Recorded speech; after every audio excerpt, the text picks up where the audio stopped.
Right, good morning. I'd love to give you a very warm welcome this morning. It is a warmer morning than we have had recently, which is nice to see. My name is Howard Greenman. I'm chair of the Strategic Planning Committee. I will be presiding over this meeting this morning. I do apologise for dragging some of you away from the semi-final today. I do hope that despite that, you can be totally present. Please can I ask that, or having said all that, your devices are turned off for the duration of the meeting, or on mute at least. Thank you. If there is a fire alarm, then the two exits will be the two access points that you came in through on each side of me. And please note that the meeting is being recorded, so it is broadcast live to the Wiltshire Council YouTube site. It is therefore being live streamed. Can I just assure that everybody can hear me okay? I know we have had some issues in the past where it's been a little bit faint in certain quarters. Nobody is saying they can't hear me, so I'm going to take it that you can, or perhaps you didn't hear that either. For members of the public in attendance, please don't worry about the 2-hour free parking limit. We have arranged with parking services not to check the public car park at County Hall for the duration of the meeting, so you're okay on that front. So on that note, I will now formally open the meeting. We do have apologies initially from Councillor Carol King, and I think she's to be substituted. I don't know if Stuart's here yet. No. Well, I guess he should be here. He'll be substituted. Carol's going to be substituted by Councillor Stuart Palman. He's become a bit of an old hand here, so hopefully we'll be seeing him in due course. The minutes of the previous meeting, that seems a long time ago now, but I hope you can still remember this, of the 25th of April. They are included in the agenda. It was a fairly short meeting, if you remember. Have you all seen the minutes of that meeting? And you're all comfortable with that? Any dissenters? Anybody uncomfortable with the minutes of the meeting? That's good. Okay, in due course, I'll be signing those off then. Declarations of interest. Yes, Beth. Thank you. Yes, in the interests of transparency, I wanted to declare two things. I am, as well as being a member of this committee... Councillor Threlfall, thank you. Sorry. As well as being a member of this committee, I am also the local member for the first application we'll be considering. Because of this, I have met many of the people involved in the application, but I also know several of the objectors. Furthermore, the landowner is the Charlton Park Estate, who also hosts the WOMAD Festival every year. This is by far the largest event in my division, and in order to see what goes on, I was given two free passes. The face value of a 4-day camping ticket is £260. However, I attended for 2 hours on Saturday and Sunday, and I roughly calculate that the pro rata value to me was less than £50.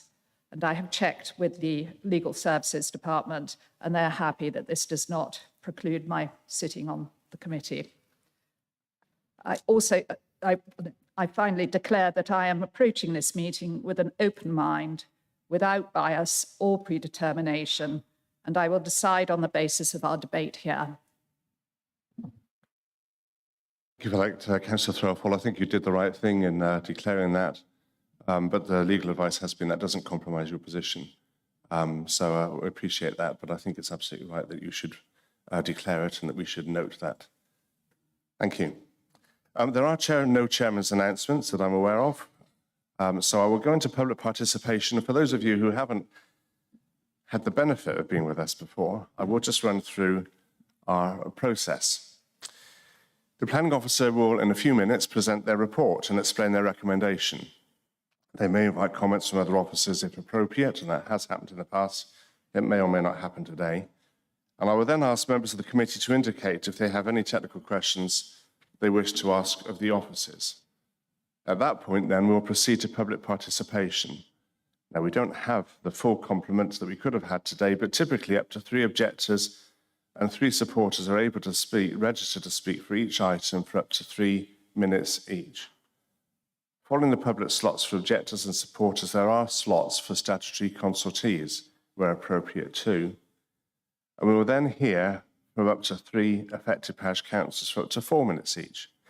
Now, having said that, the 3 minutes and the 4 minutes, I'm conscious that we don't have many registered speakers today. I'm also conscious that it may be appropriate just to stray a little bit over that. I do tend to give a little bit of slack on the time, but if you see me doing this, you'll know that I'm winding you up, all right? Not winding you up as in the, you know what I mean. I'm drawing you to a close. So please do keep an eye on me too. Don't let it ramble on unnecessarily. That's the point I'm making. So with all statements, I will apply reasonable discretion if the end of a statement is approaching. After the parish councils, I will then invite the local unitary members for the application to speak, and we do have 2 of them to speak on one of these today. And at that point, I will then open the item to debate. I will ask the first committee member to speak, to move a motion, which must then be seconded. Officer advice may be needed to be taken in relation to any motion. These things can typically be very complex, so that is the case. You will have in front of you in your agenda pack the plannings, appeals and updates. Do we all understand where we are with the process at the moment so far? Yep, okay, thank you. Plannings, appeals and updates. We have a few there. They don't necessarily make comfortable reading, but I think we do have one question on one of those from a member of the public, which we've agreed can speak. So Francis Morland, if you would like to, I'd like to invite you to make your points, please. Thank you. Thank you, Chair.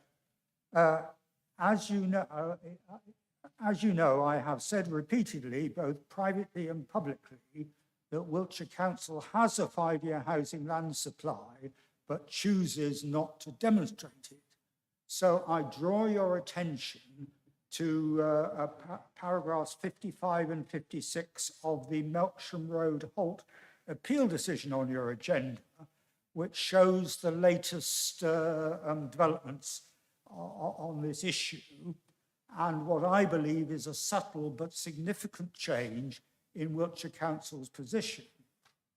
At your private training session for members only on Tuesday, the 25th of April, the last time you met, no doubt you were given the party line, which corresponds broadly with what was its standard response to my repeated concerns, namely that officers know best and are professionals, that I am not and don't know what I'm talking about, that Wiltshire Council's methodology is the same as all other local planning authorities, that it would make no difference to the outcome, and that my proposals were contrary to the NPPF. So the new message is none of that. If you look at 55 and 56, you'll see there's no mention of any of those points anymore, but simply that the consequences of changing the methodology would be harmful. So I was right all along to say that this was a choice that Wiltshire Council had made. And the issue now is whether it is more harmful not to demonstrate a 5-year housing land supply at all, which is the current position, and which, of course, is resulting in the current and ongoing chaos demonstrated by the almost unbroken run of allowed appeals on large greenfield windfall sites, than it is to change the methodology where there is a possibility that there may be harmful consequences, but I don't think there will be. Now, then I go on to these appeal decisions. You've got appeal decisions for 2 sites. What is not there is the further very significant appeal decision at Langley Borough for 230 dwellings, which I'm told was reported to the Northern Area Planning Committee, and therefore doesn't have to be reported to you. But I think that doesn't make a lot of sense to me. But if you add those 3 appeal decisions together, you'll find that they total 520 dwellings on large greenfield windfall sites, which is over a quarter of the annual housing land supply that Wiltshire Council is required to deliver, a quarter of the annual figure. So you can see immediately, now, but the point about those 3 appeal decisions is that they won't in fact make any difference to Wiltshire Council's 5-year housing line on current methodology for at least 2 years. So we know they will make a difference in the end, but not now. whereas the problem is now, and that's why I'm urging you to go back to your officers and say some change needs to be made. Now, the other point is only loosely connected, is that at your meeting on the 11th of January of this year, you took a decision, another decision, about the 2,500 dwellings on what I call the Ashton Park development, land southeast of Trowbridge, 15/04736/OUT, which involved you saying to the developers that they needed to sign Section 106 agreements by the 31st of March of this year, failing which the application should be refused. I've checked today, and that application, has neither been permitted or refused. So I invite you to look again at that position, which remains grossly unsatisfactory. Thank you, Chair. Thank you, Francis. I don't intend spending too much time on this, but just to very briefly just cover some of those points, if I may. The methodology in terms of the 5-year housing land supply metric is what we have to work with. You may not like it, and I certainly don't like it, because I'd love to believe that we had more than met our 5-year housing land supply, but unfortunately, we don't have the luxury of being able to prove that in using the methodology that we have. I accept your points, but that's where we're at, and that's the metric and the methodology that our officers work with, whether we like it or not. That's what we have today. As far as the West Ashton issue is concerned, just to clarify that, the resolution that was given was that we would give authority to our planning services to refuse permission if the Section 106 wasn't signed. Now, there's a lot of very complex facets to this Section 106. Ecology has been a little bit slow getting that report through. There have been others as well. But the fact is that the authority is still given to our planning officers to refuse permission if they don't sign the Section 106 agreements. Now, at the last meeting we did have, our head of development control did give a timetable, which was fairly well laid out, where he would expect the applicant to be at a certain time in this process. The fact is that they are meeting the time frame. It may seem to be slow, that's the nature of the beast. It's a long application, there's a lot of bits and pieces to tie together. But the fact is that today, that authority is still given to planning services to refuse permission if they fail to meet the deadlines. But as it stands, they are still meeting the deadlines, as slow as that process may appear to be. So it is still running. I think the consultations will be continuing for some little time yet, probably run into next year, I think, in all honesty. But I'm very reluctant to recommend that anybody refuse it at this stage, because they're meeting the timeframes that we gave them. So that's where we are. Thank you for your questions. I'm going to move on now, if I may, to the first item on our agenda, which is land west of A429, Crodwell Road, north of Malmesbury. And I'm going to turn to Adrian, please, our Development Management Team Leader, to present the report and recommendation. Thank you, Adrian. Thank you, Chair. So the proposal is for the installation of a solar farm of ground-mounted solar PV panels and associated infrastructure for a temporary period of 40 years and a permanent grid connection hub. The officer recommendation is to approve with conditions. So this slide shows the location plan. The site extends to 63 hectares of agricultural land situated on the west of the A429, which is the Credwell Road, and is approximately 2 kilometres north of Malmesbury. So that is this site here, shaded in red. The grid connection point is over here to the east. It's located approximately 6 kilometres from the site, northwest of Upper Minety and west of Oaksey Road. It would be connected to the solar farm via a trenched cable beneath the intervening farmland. The connection site would provide the necessary infrastructure to allow the cable from the solar farm to connect to the main grid. This slide shows an aerial view of the site, which shows that the that the site is comprises several distinct agricultural fields with hedgerows making up each of the boundaries between them. Agriculture lies to the north, east, south and west, with intervening screening provided by existing hedgerows and woodlands and the topography of the land. The existing site access can be seen here from the A429. The site is not located within any designated protected landscapes, although the Cotswold Area of Outstanding Natural Beauty lies about 800 metres to the west, to the east even, no, west, sorry, west.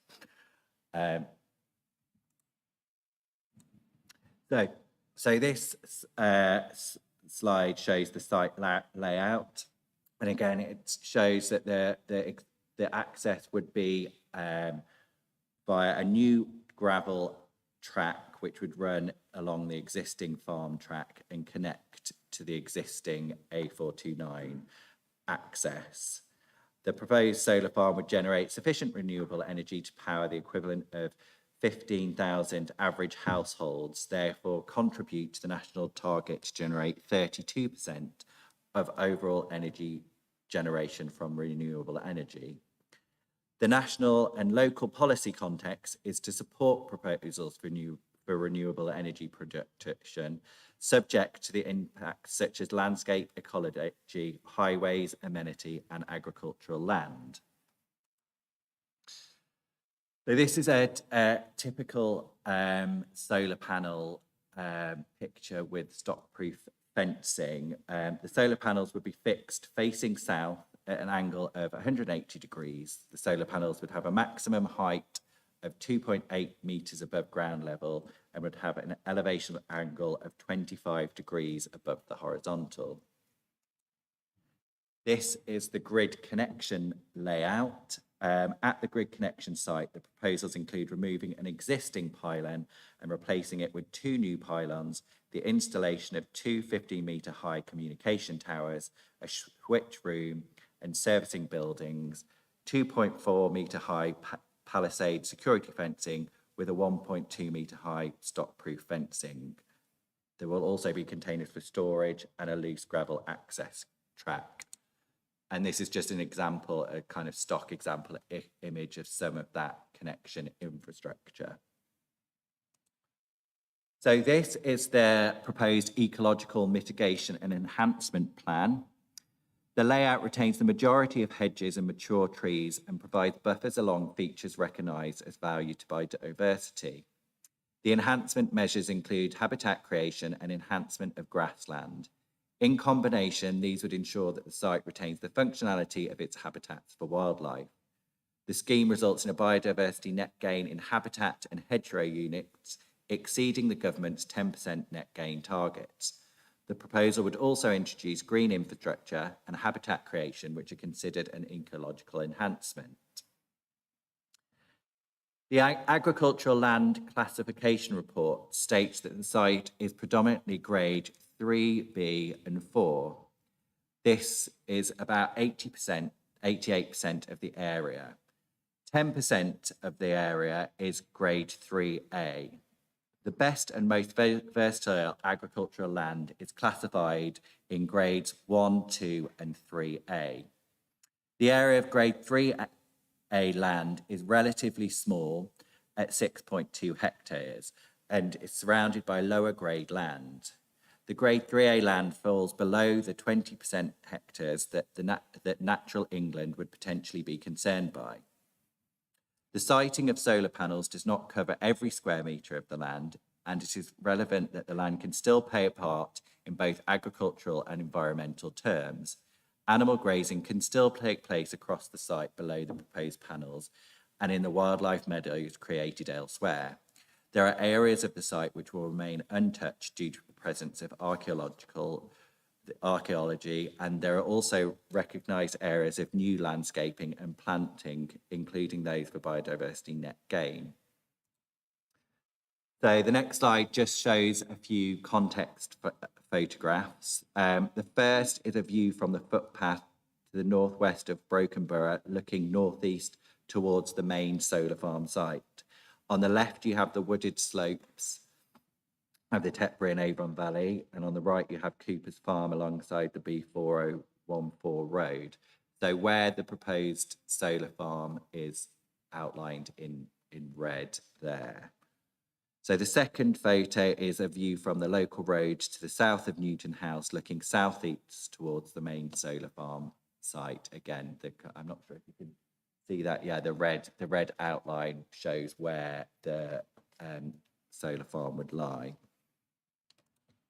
Again, a couple more context photos here. This one is the view from the Fosse Way, looking southeast towards the main solar farm site. And if you can see the red there, it would be along there. And the second one is the view from the Fosse Way, looking southeast towards the main solar farm site. As part of the additional information provided during the determination process, a views assessment was produced. 9 viewpoints were identified, and it is based on these that the landscape officer concluded that the solar farm would only have a minor adverse landscape effect. The chosen viewpoints can be seen on the maps on the slide. So there's 2 of the grid connection, and the other 7 are around the main solar farm. So I'll just quickly run through the viewpoints that were considered as part of the views assessment. So this slide shows viewpoints 1 and 2. 1 is from a local road to the southwest of Bishop Farm, and that's 230 metres from the northwest boundary. The second one is from the A429 adjacent to Charlton Park, which is 310 metres from the northeast boundary. And again, you can see with the red outline shows where you would see, where the solar farm would be placed within the landscape. Viewpoints 2 and 3 and 4 here. Number 3 is view from Access Road close to the A429 west of Charlton Park, which is 200 metres from the southeast boundary. And viewpoint 4 is view from Schnell Avenue on the northern edge of Malmesbury, which is about 1 kilometre from the southern boundary. Viewpoints 5 and 6 here. So 5 is view from Quadwell Farm, access close to the B41014, which is about 900 metres from the southwest boundary.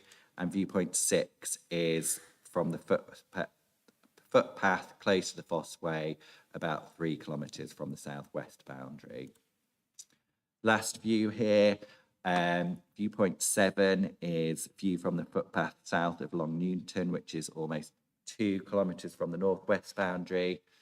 And number 8, we're now looking at the grid connection, where you can see the existing pylons there, this is a view from the bridleway on the edge of Oaksea Nursery, which is 131 metres from the northwest boundary. And the final one of the view grid connection is a view from the footpath west of Mansell's Farm, which is 370 metres from the southeast boundary. The views assessment shows that clear views of the proposed solar farm from the designated landscape would not be readily visible from these particular locations due to the screening, trees, vegetation and topography. Cumulative impacts on visual amenity are where combined visibility occurs, where the observer is able to see 2 or more developments from one viewpoint. Assessments are required to consider the combined effect of all solar farms and any forms of other major development which are visible from the relevant viewpoints. There are other solar farms within the wider area, however, these are not seen in context with the proposals. So moving on to highways, the laying of underground cables and the connection to the national grid will involve works within the existing highway and the crossing of highway structures. This would only be for a temporary period of time during the construction phase.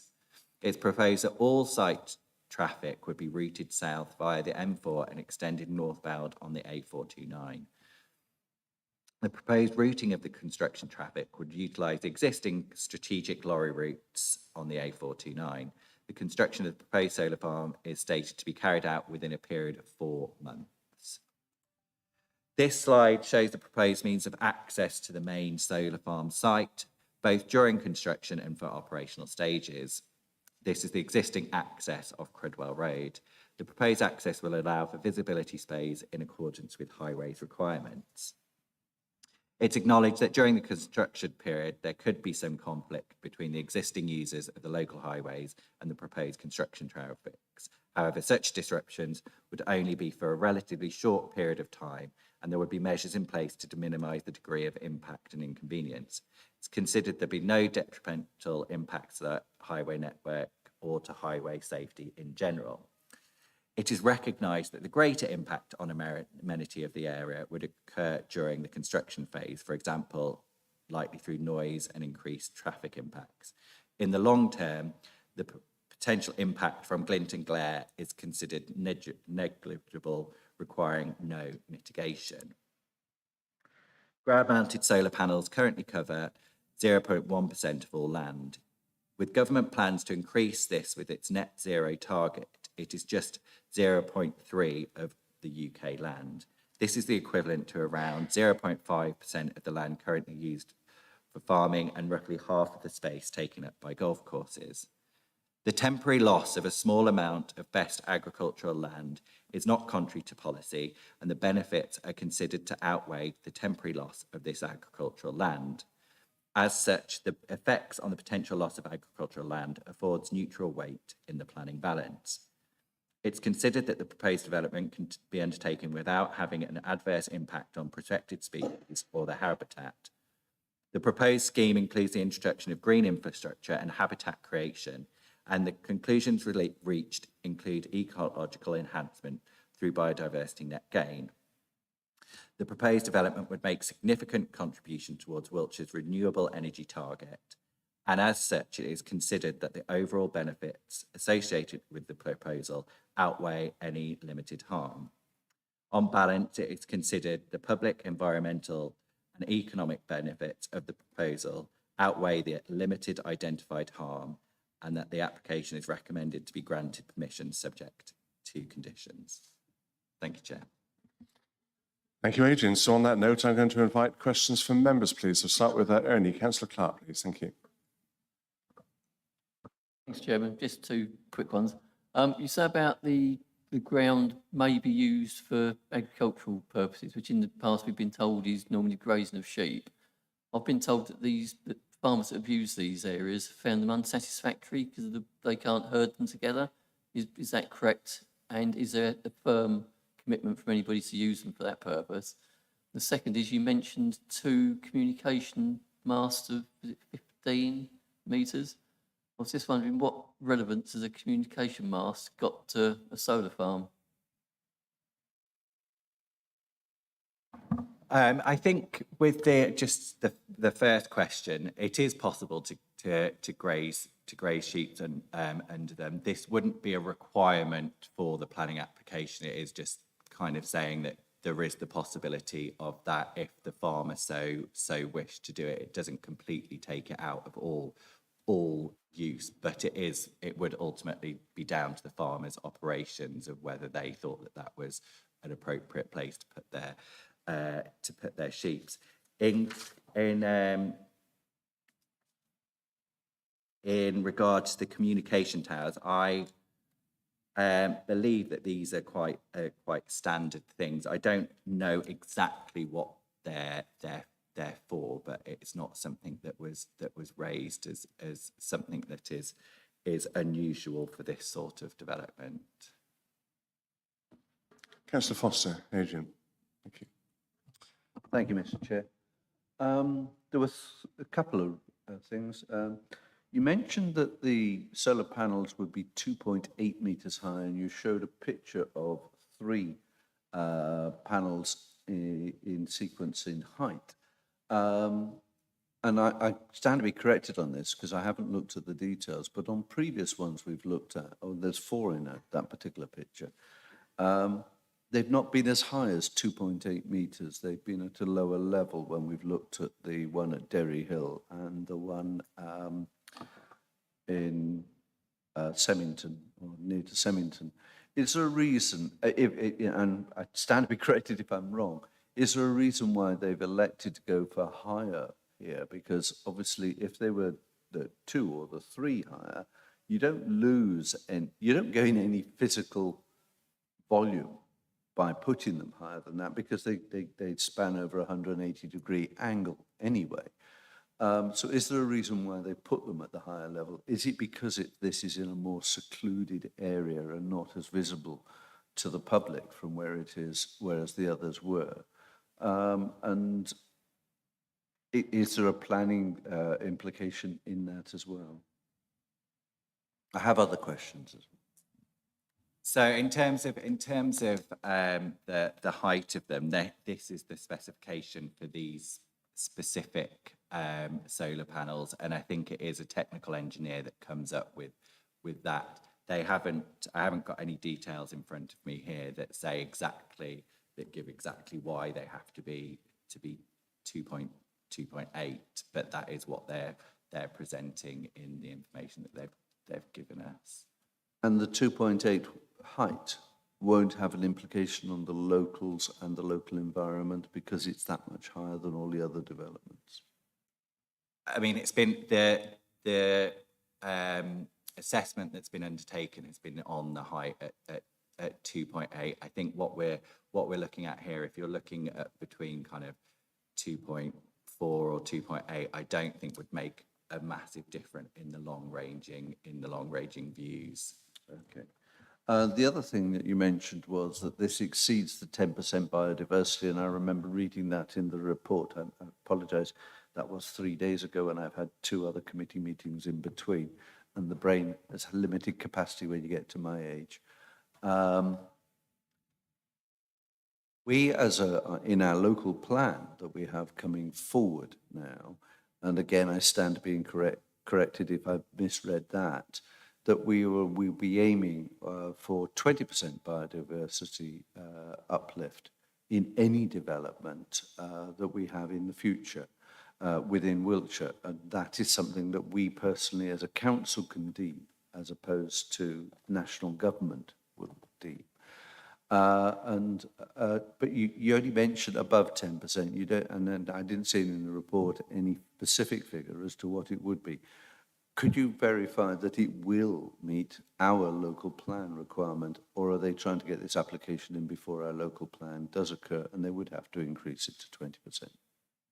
So this application is obviously being determined on our current local plan. The proposed local plan carries very minimal weight at the moment. It will start to carry more weight, but as I said, it is exceeding the 10% biodiversity. I don't have the exact percentage that it is exceeding that by, but in that respect, it does meet our policy. Okay. And it exceeds the 10%. Where it is exactly, unfortunately, I don't have that in front of me at the moment. Okay. Then the other thing that's not mentioned in the report, and you've not mentioned today, is a contribution towards the community or even towards an educational program. Now, in both the other applications we have considered and approved, there has been a minimal but a significant contribution towards the community for community facilities, and they've been index linked as well. In the case of the Derry Hill one, it was £17,000 index linked for the 40 years. Is there a reason why this one doesn't have that? I appreciate that these are discretionary on behalf of the developer, but this is a development significant in size compared to the other two, and it's very disappointing that there isn't a reference to a community contribution. Unfortunately, I don't know the specific details of the other one, but this one was not considered necessary to provide that community. But this is the first one we've ever not had one, so why is it suddenly decided that this one isn't eligible or deemed necessary to provide a community? Or even more importantly, the educational element, going into the primary schools and going to the groups and educating them about green matters. Unfortunately, I don't have that in front that answer in front of me. Would it be possible to have that added as a, what's the word that you used, Tony? No. Right, okay. That's fine then. At this point, that's as much as I wanted to say. Yes, it's a nice thought. It's something that we've applauded before, but it's not a planning consideration. So unfortunately, we can't put that in the mix today, Adrian. Yeah, I realise that. No, thank you. Councillor Trotman, Tony. Thank you. Yeah, I was going to come in there. I must admit, it's not part of the planning process with these PV arrays. It's probably unfortunate, but we can't really determine this on the amount of money that may or may not come to the parish councils. It isn't part of the planning at all, and planning officers would have to ignore any sort of arrangement that they make. So that's answering Councillor Foster's point. Just on my side, the rather long 6.2 kilometre connection is of concern, as we've had them before like this. I was trying to look through the conditions that any line that is dug up in that 6.2 kilometres be on verges rather than the highway structure. There should be some sort of condition there to advise the developers that this would be the case. Well, I'm not sure whether it's national policy or not, but I don't see it here that we should be conditioning that. Is that the point that you've But done? the proposal is to not put it within the highway itself, but actually to put it in basically the verge or the. I think that will be determined by where exactly, because if you go to the red line plan, it will have to be within the red line, which goes basically next to. So I think that it would be unnecessary to put that condition. And if it is built in accordance with the approved plans, then that shows that it goes next to. Obviously, there will be places that it does cross other roads and will have to go through the highway in those places. So there will be areas where it crosses the roads that it will have to go through the highway, but it is along the main A429. It will be next to the road, not in the road itself. There is just another point. The earlier PV arrays we had a limited time of 25 years, and I see this as 40 years. Obviously, the technology probably has sort of allowed a longer time period, but I see on the item 2 of conditions that or no later than 45 years. I would have thought the 40 years would have been the deadline, and then surely it doesn't take 5 years to actually dismantle it. You know, it may take a year, that's for sure, but this is stretching it on to sort of 45, so I'm not sure why that was put in, but that doesn't seem to be a normal condition that I've seen before. Is there any sort of point in that, Andrew? So I think that's mainly to do with the infrastructure that's needed to be put in for these PV panels. They are only going, just remind myself of the exact wording of the condition, but this was discussed quite a lot. So it's basically saying that they shall only be there for 40 years, but they will, because it might take a while between them being installed and the date that the electricity is first exported from the site, that's their 40 years. So there's obviously that you need that 40 years of the supply of electricity to kind of to warrant this. I think 25 years would be too short of a time. Councillor Threlfall, Beth, thank you. Yes, I was coming back on Councillor Trotman's rather answered it, but the contribution is not a planning matter, I know, but I do believe that the applicant has been having conversations with the parish council clerk, but I have no idea what the outcome was because it's not relevant to this.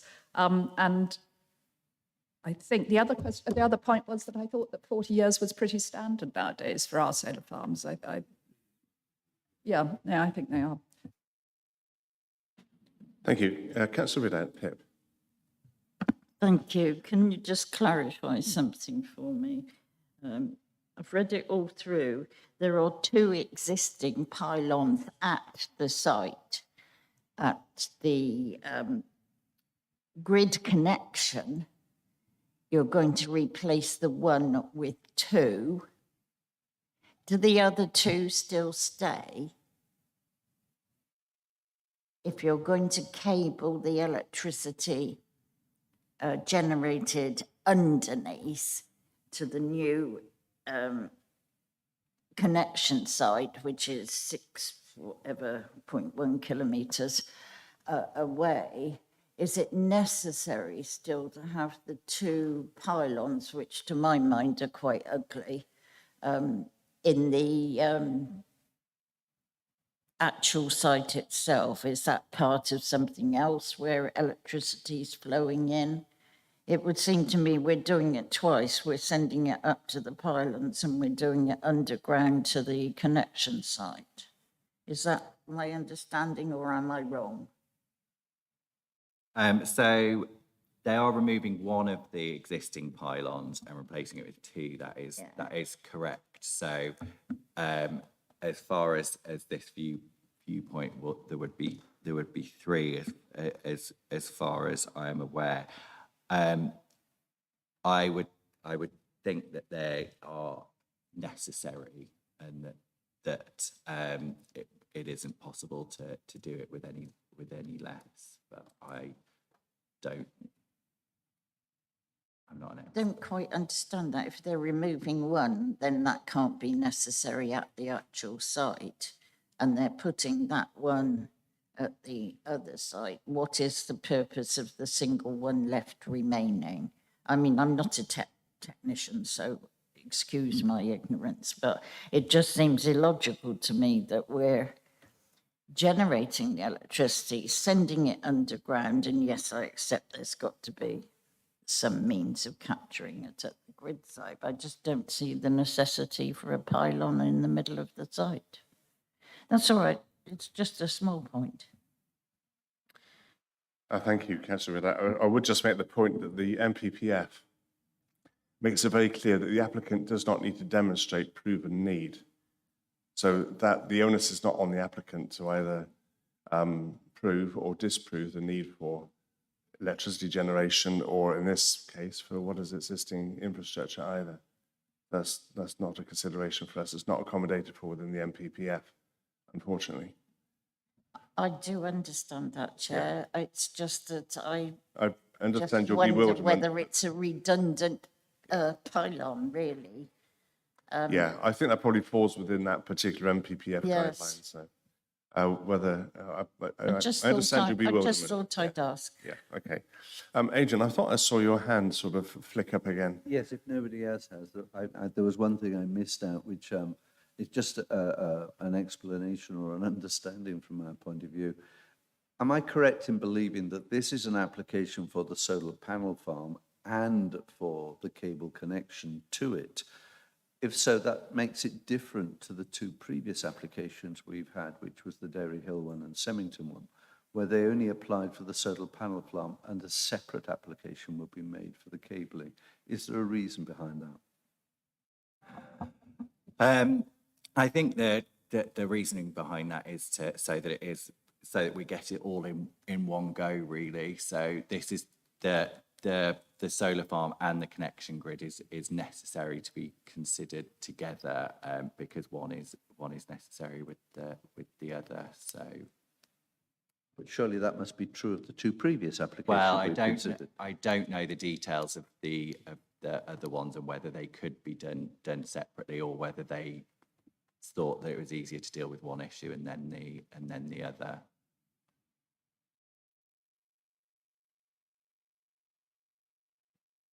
No more technical questions from the members?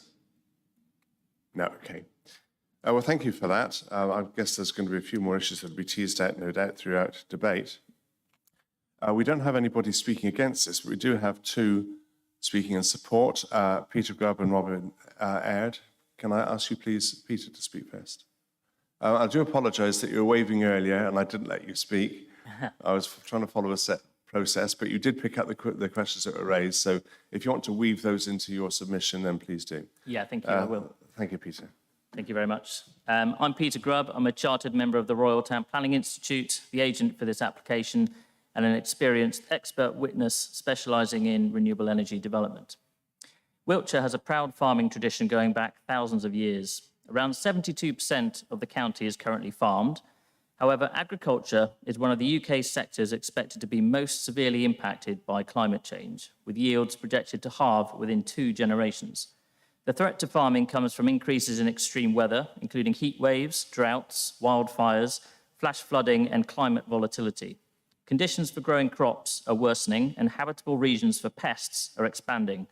For example, the drought of 2022, which saw the highest recorded temperatures in the UK, caused the UK potato crop to shrink and the cost of production to rise through additional irrigation costs and higher electricity costs for cold storage. I want to be clear that climate change causes crop failure and elevated production costs and will undermine agricultural viability and reduce production further in the future unless we take serious and immediate action. Solar farms help address climate change quickly and cheaply and are helping to limit the impact on UK and global food supply. Renewable energy development is not the enemy of food production. Climate change is the enemy of food production. This scheme will combat climate change by offsetting nearly 1 million tonnes of CO2. We must still obviously balance energy supply and food production in terms of overall land take. In 2022, in its energy security strategy, the government said we need 5 times as much solar deployment. This would not mean an endless amount of farmland given over to solar. It would mean a total of just 0.3% of UK land for solar to meet net zero. So that's 0.3% of land for energy production against 71.7% of land retained in Wiltshire for productive farming. We are also facing a huge potential shortfall in electricity supply. 7 nuclear power stations have already been decommissioned in recent years, and all 14 of the UK's coal-fired power stations are set to be closed by 2025, with only 3 remaining open currently. Meanwhile, electricity demand is set to double by 2050 due to the onset of electric cars and heat pumps replacing fossil fuel boilers. We must step up electricity supply to address the severe need. Delivering this proposal before you is therefore very clearly of paramount importance. We'll also have the added benefits of delivering a community benefit fund of £48,000 to Charlton Parish Council, and the unilateral undertaking has now been issued to them. Business rates of around £150,000 a year to Wiltshire Council, as well as biodiversity net gain, which is 23% in hedgerow units and 53% in habitat units. That's well above the current local plan and future local plan requirement. The proposals have been subject to full EIA assessment and are fully policy compliant. This is confirmed independently by officers in their report, which recommends you grant permission. Please consider the severe consequences of the do-nothing scenario. Climate change is the biggest threat to humanity. We have declared a climate emergency. Please support the fight against climate change for the benefit of us all and future generations to come. I therefore respectfully implore you to vote in favour of this proposal. Thank you. Thank you, Peter. And Robin Aird, please. Good morning. My name is Robin Aird. I am the Farms and Estate Manager at Charlton Park Estate, where the solar farm is proposed. The estate covers 4,500 acres in total, and this solar farm is around 150 acres, so about 3% of the estate's farmland. We have worked closely with the applicants to identify and select the least productive farmland on the estate and also the land with the least visual impact. The chosen land is predominantly subgrade 3B, but includes, as mentioned earlier, 2 patches of 3A. In regards to the 3A land, the land on the east of the site is ridge and furrow, so is unable to be used for arable production, and the land on the northwest of the site, a third of it is ridge and furrow, grassland, and the rest is a narrow strip that runs through the arable field. Due to the nature of farming these days and the pressure on profits, we farm in blocks of field rather than strips within lands. Therefore, we treat the crops to the lowest grade of land potential performance. And in this case, the land is only capable of producing average arable crops and energy crops, and is not suitable for higher value and productive crops such as potatoes. We have therefore selected the least productive land and actively avoided the most valuable farming land on the estate. The ministerial statement on the use of land for solar farms specifically says we should use lower grade land in preference to higher grade land, and that is exactly what we have done. I would add that this is also a temporary development and the land will return to farming in the future.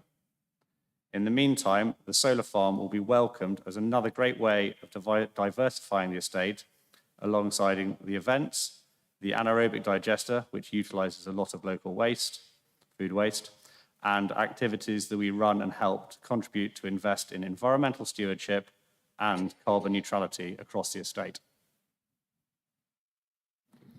Thank you, Robin. So I'd like to turn to our two unitary members now. We'll start. It's good to see you, Martin. If we can speak. Councillor Martin Smith, please. Thank you. Thank you, Chair. Yeah, I'm the member for the Sherstone division. I just wanted to say a few words on this application as part of the solar farm is located in my division, and so a few residents who live in the division live close to the site and potentially overlook the site. Firstly, I'd like to thank the planning team for all the work that's gone into this application and the comprehensive report that's been made to committee. Like all these applications, there's some fine judgments that need to be made by the committee. So I just ask committee to consider the following aspects. I think the applicants have spent a lot of time looking at where a facility like this could be located with the minimum of intrusion and harm in terms of landscape and biodiversity, but which is also technically feasible given the need to be within range of the National Grid substation at Minety. I think due to this work, the number of residents impacted will be low. On the benefit side of the equation, there's no doubt in my mind that the country is in desperate need of this type of infrastructure. The energy generated here will contribute to our energy security. It's hard to see how even Vladimir Putin could blow up the cable between 5 lanes and 90, for instance. And given it will produce homegrown electricity, this gives us an opportunity to reduce our energy costs, as opposed to the current state of play where we're all victims of global gas and oil prices. But on the more detailed planning issues, I know there's been significant mitigating changes to the proposal, which I'm very much welcome, including moving solar panels from the highest part of the site to avoid archaeological features, moving panels further from the road network to avoid visual intrusion, added increased buffer zones to the stream woodlands and hedgerows to improve biodiversity and wildlife corridors. I think the cumulative aspects and intervisibility issues arising from having a number of approved solar schemes in the same area have also been assessed. I would also endorse Councillor Foster's view that we should have a community contribution from this proposal, but it sounds like that's for others to work out and is in fact being worked out. So given the above, if I were a member of the committee, I would on balance be recommending approval. I think for a facility this size, the intrusion into the landscape will be remarkably small. The visual intrusion, although small, is something we have to accept to support our modern lifestyles. The need for renewable energy is huge. And finally, if this were turned down, I don't quite know how we'd be defending it on appeal. So thank you, Chair. Thank you, Councillor Smith. Appreciate that. And finally to you, Councillor Throufall, please. Thank you. Thank you, Howard. Can I give you a little bit of background for those who are unfamiliar with issues in the north of the county? Near the village of Minety is a super substation where large-scale power can be put into or taken out of the grid. Whilst many substations across the country reached capacity some time ago, Minety has had some availability until recently, and National Grid is now applying to enlarge it. As a result, the immediate area has had a large number of applications for fields of solar farms and battery electrical storage systems. Indeed, this committee debated and approved an application for a 240-acre solar farm and battery site in April 2022. There are currently about 12 applications for battery sites, either granted or under consideration at present in the locality. While the MPPF and Wiltshire Local Plan are in favour of renewable energy schemes, at some stage the issue of cumulative effect on the countryside must be considered. The divisions of Minety and Brinkworth are those most affected around the Minety substation, and Councillor Chuck Berry and I have agreed that, in the interests of transparency and to allow the broader effects to be assessed, all new large-scale schemes in our divisions should be determined by committee, which is why you are here. Planning rules tell us that the need for renewable energy is not a question to be debated, so we must first consider whether site-specific constraints have been resolved. The relevant factors for this application in Wiltshire's local plan are the effects on the landscape, the historic environment, residential amenity, and the best and most versatile agricultural land. The application you are looking at today has been under scrutiny for 3 years. Adrian, they're not pushing it through in a hurry. It's us who's taken some time, I think, demanding environmental impact assessments and similar consultations. To begin with, the concerns about its visual impact on the landscape. The area involved is remarkably undeveloped, which is both a good and a bad thing, in that there are few residents whose amenity might be impinged upon, but at the same time, it is an unspoilt landscape and it is close to the Cotswold AONB. However, we have heard that the AONB are not objecting subject to conditions. Also, I believe that the original area of the proposal has been reduced and fields closer to houses and roads have been removed from the scheme, so that it's not adjacent to any major roads. However, the panels do stand at 2.8 metres high, as we discussed earlier, and inevitably will be seen. I have looked around the area, and because of the topography, mostly the panels will be concealed behind hedging, but it is important that, that the hedging is carefully planned and properly maintained. I welcome conditions 10 and 11 requiring details of hard and soft landscaping to be submitted and retained in the future, and ask that officers are scrupulous about checking that this is considered from all aspects. Also, in the visual side, officers have learnt lessons from previous applications, and I'm pleased to see that there would be restrictions if it was approved, on lighting for the site. This is particularly important for the dark skies initiatives of the AONBs. Similarly, the colours of the batteries and structures is not being left to the developers, but has been specified as one that will blend into the landscape. For the historic environment, while there are listed structures in the wider vicinity, the solar farm will be largely screened from them by distance, topography, and landscaping. Further archaeological surveys are required within the site, and the panels will not be placed in the area which has been identified as having possible remains of a settlement. As well as the landscaping to further protect the amenity of residents, there are also conditions on the construction phase to limit noise and nuisance. There will presumably be a phase at which they have to replace the panels, and I hope this will also is covered. I can't remember whether it's actually in the conditions, but I suspect it's going to be a limited one where the construction would not be so major. But once built, there will be little activity in the area on a day-to-day basis. The land covered by the application is largely grade 3B, but there is some which is grade 3A, and so ranks as the best and most versatile in the agricultural land classification. It is unsatisfactory that this is included, but it is found in 2 comparatively small patches, the largest of which seems to coincide with the area of archaeological interest, and therefore has specific constraints of its own with regard to being farmed. Finally, we come to the cumulative effect. The site is some distance from the concentration of solar farms at Minety, and connection, as we've heard, will be by cable to a smaller substation in Flistridge. However, it is close to the solar farms around Long Newton, there is a screen formed by the landscaping, which is intended to reduce intervisibility, but I do think this is very important.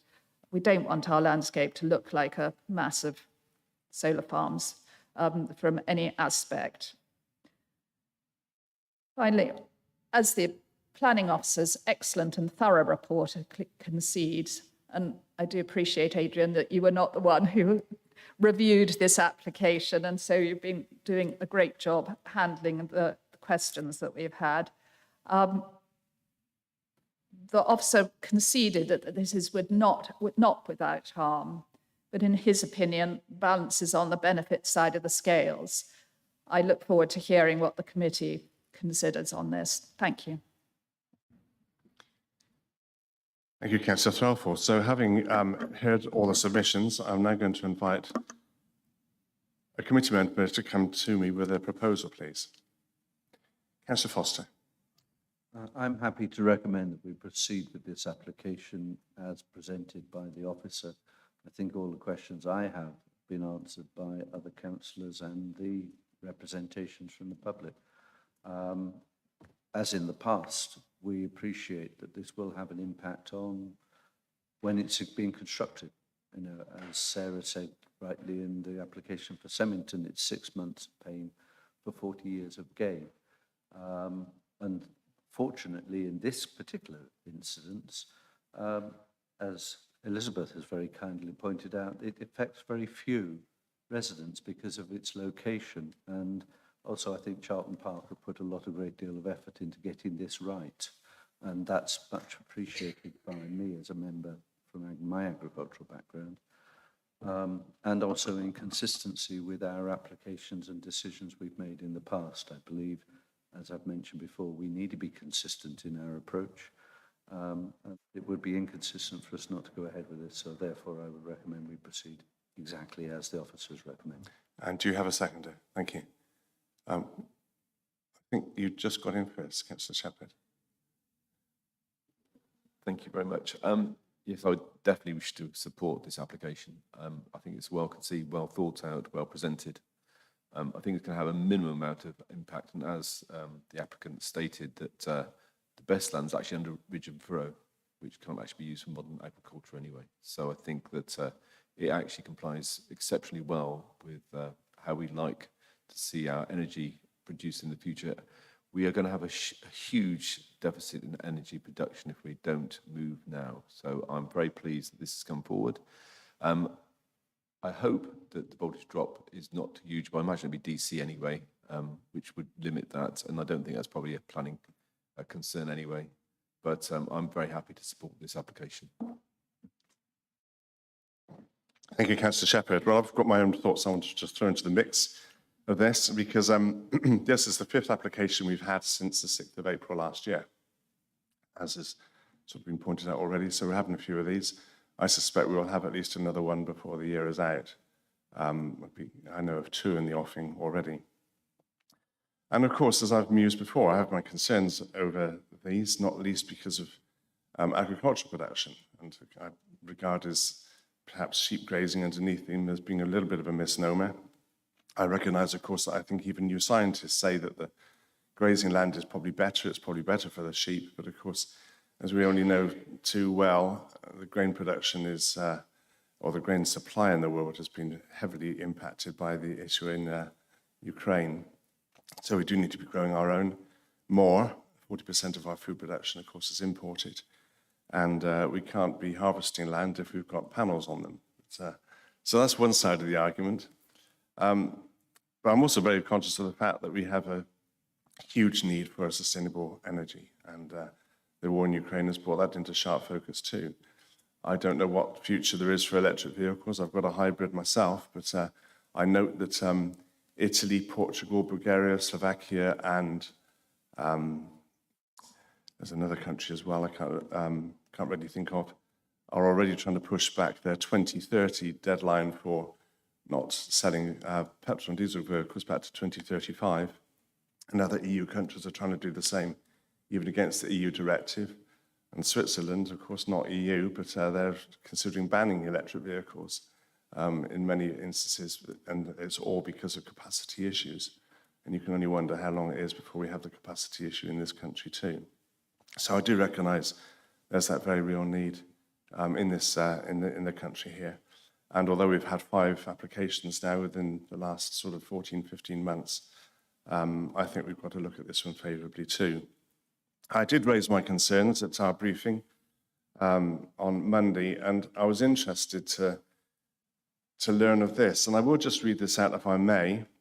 I was anxious not to do so before, lest I should fall into the criticism of coercing your direction of travel, but I will do it now the proposal's been given and seconded. This is an appeal that's recently been won in Shropshire. And there are a number of interesting dynamics that come out of this. And the appeal inspector is very anxious to point out that we shouldn't make this either a blueprint or set a precedent. But it will help inform your thoughts, if nothing else. And as I say, I wouldn't have given it to you before. But I'm going to read this out to you, if I may now. On the 7th of July 2023, Ledwick Solar Limited secured planning permission on appeal for the construction of a solar farm and associated development on land east of Squirrel Lane. That's in a little community called Ledwick, which is close to Ludlow in Shropshire. The proposal, initially rejected by Shropshire Council, faced concerns regarding the loss of prime agricultural land and potential impacts on the nearby Shropshire Hills area of outstanding natural beauty. This site was actually within the Shropshire area of outstanding natural beauty. However, Inspector J. Woolcock granted permission for the solar farm, citing its contribution to the low-carbon energy sector as a crucial factor in a decision-making process. However, as we have seen in respect to solar farm decisions, the inspector was clear that they depend very much on particular circumstances, so his view was pretty balanced. He concluded that the solar farm would have a moderate to minor adverse effect, we've seen that today in the report of this one today, on the wider landscape and visual amenity of the area, and a negligible impact on the setting of the AONB, such that proposed development did not conflict with paragraph 176 of the MPPF. Despite the presence of other existing and planned solar farms in the vicinity, and we've had that pointed out today by Councillor Threlfall also, despite the presence of other existing solar farms, the inspector deemed the cumulative impact to be of only minor significance, pointing out that visual effects would be occasional rather than frequent, and the additional effect of the appeal scheme would not result in the creation of a different landscape character type or subtype. Now, one of the arguments I gave on Monday was that I didn't much like the fact that 10% of this site was 3A agricultural land, although I recognise we could do very little about that because it wasn't on the periphery of the site. It was, both the plots are right in the middle, so it'd be very difficult to get to use separately from the 3B that surrounds it. However, this is an interesting paragraph. This appeal site in this Shropshire AONB is classified as 95% grade 3A agricultural land, known for being best and most versatile, and is used for arable farming. The scheme proposes that the site would remain in agricultural use with sheep able to graze between the solar arrays, which the inspector noted would improve soil health when compared to arable use. Additionally, the 40-year lifespan of the solar farm was noted to reduce the use of nitrogen fertilizers and risk of excessive nutrients leaking into the Ledwick Brook. However, the inspector noted that the change in use would result in an underutilization of the grade 3A land, which would result in adverse effect of moderate significance. This is quite a lengthy submission, this one. I won't read it all out. I think you've got the gist of it there. He does close his remarks by saying this decision should not be interpreted as a blanket support for solar farm development in similar settings. In this case, the inspector had been referred to other decisions on solar farms, but he expressly stated that he had not found these helpful because so much depends on particular circumstances of the case. This is exactly the trend that we've seen played out in recent decisions. We've seen that, of course, as well over 4 preceding decisions, but the big ones for me, which were very interesting, was that firstly, it was actually within the AONB. Secondly, it's 95% 3A agricultural land. And so I think on balance, I'm going to be voting for this motion too. Thank you. Any more comments, please? Councillor Shepherd, James, please. Just to mention that the UK only produces 0.5% of the world's grain. So that puts in context what will actually, the effect that this actually has on world grain production. It's, can't measure it really. And also, grass is probably the best carbon sink that you can have. So the fact that it'll be there for 40 years actually will be doing a lot of work without anybody seeing. Very good points. Thank you for that. We'll end up digging up golf courses at this rate. Councillor Threlfall, please. I want to suggest that perhaps on condition 10, which is about the scheme of hard and soft landscaping, at the end it says the reason, in the interest of visual amenity and the character and appearance of the area. Would we be able to put in and to reduce intervisibility with the other solar farms in the vicinity or something? Just to sort of get that specific thing, because the solar farms are just, they're not that far away. I don't know. What do you think? I don't know. That's enforceable. I'm going to let the officer. I mean, I don't think there's no harm. Sorry, can you use your mic? Sorry. Excuse me. I don't think there's any harm putting that in the reason, so we can certainly add. I mean, add that. reducing is not sort of saying it stops it altogether, because it may not be able to do that. But that would be, if the proposer and seconder were happy. I think that's appropriate, so I have no objection. And you're happy with that, Councillor Shepherd, too. Thank you. Okay. Councillor Gibson, Sarah. No, it's fine. It's actually been answered. I was going to pick up that point because you'd mentioned it earlier, so. Thank you. So any more? Yes, only Councillor Clark. Thanks, Chairman. I won't waste too much time because obviously I'm going to be in the minority here, but I'm surprised that we've had very little mention of Natural England and CPRE's objection to this. We don't seem to have looked into that at all. On the whole, I find solar farms acceptable. This one, I don't. I must admit, I fair play to the local members who see no problem with it. We're told about we've got to have regeneration. Having cruised up and down the east coast last week in rather rough seas, surely the way to go is offshore wind generation, not taking up agricultural land with this stuff. Stick it in the oceans where nobody sees it. And I accept what the councillor said about, okay, the power line or the feed into the country could be at risk in future years, but it seems a far more sensible way to go than agricultural land, on which, I can't remember which of the speakers it was, actually said that with climate change, the yield is likely to halve. So surely, if the yield's going to halve, we want to keep agricultural land. For somebody to say, oh, the yield's going to halve, oh, so let's build over more, seems a little counterintuitive to me. And the only other thing, although it's not a planning matter, is mention was made of the community payment to one of the parish councils. If the sum mentioned was a one-off, that seems lamentably low, because Hilton is getting almost that much for a far, far smaller farm.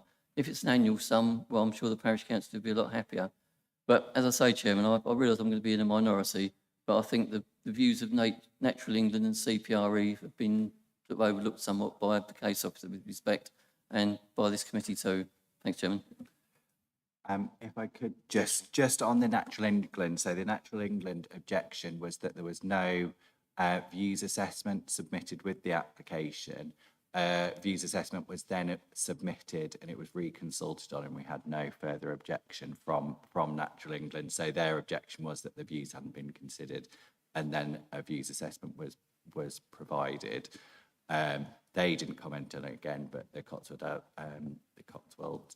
Area of Outstanding Natural Beauty did. So that sort of was considered to alleviate that concern from Natural England. Obviously, the CBRE one still stands. Thank you for that. Councillor Threlfall. Yes, I'd just like to say it's not that I think the local members feel there's no problem with it. I think that they just feel that, Martin Smith and I feel that there are two sides to it, but I think we've both come down on the balance that overall it's probably better on planning matters than to refuse it. Thank you for that. I raised the same issue on Monday. I was surprised that Natural England had an issue. There were two objections, but Cotswold OMB didn't. But there was very little consistency there, it would seem. I just want to go back, if I may, to MPPF paragraph 158, just going back to your generation, and I fully understand your argument there. But MPPF paragraph 158 says, when determining planning applications for renewable and low carbon development, Local planning authorities should not require applicants to demonstrate the overall need for renewable or low carbon energy, and must recognise that even small-scale projects provide a valuable contribution to cutting greenhouse gas emissions, and approve the application if its impacts are or can be made acceptable. Once suitable areas for renewable and low-carbon energy have been identified in plans, local planning authorities should expect subsequent applications for commercial-scale projects outside these areas to demonstrate that the proposed location meets the criteria used in identifying suitable areas. And so today really is a judgment call, but that's what MPPF 158 says. And that's that guideline that we're sort of steered by today. So if I don't have any more questions, queries, or remarks to be made, I am going to move to the vote then. We have a proposal on the table from Councillor Foster, thank you, and seconded by Councillor James Shepherd. This is to recommend approval of this scheme, subject to the, as I understand it, the conditions from 1 to 23 and the related informatives. So if I can go to vote, all those in favour, please raise your hand. Thank you. And against? One against. Thank you, Councillor Clark. Any? So that is that's passed fairly overwhelmingly. Thank you. Appreciate your time. And to you two at the back, thank you for coming along. You're very welcome to stay. There's probably no better place to spend a Wednesday than here. But if you want to go, then you may do that. Thank you. Thank you for coming along. So on that note, I'm now going to move. Does anybody want a comfort break at this point? Yeah, all right. We'll have a 5-minute comfort break. Make it 10 minutes then.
parish. Romsey Road is the A27, which passes through the village.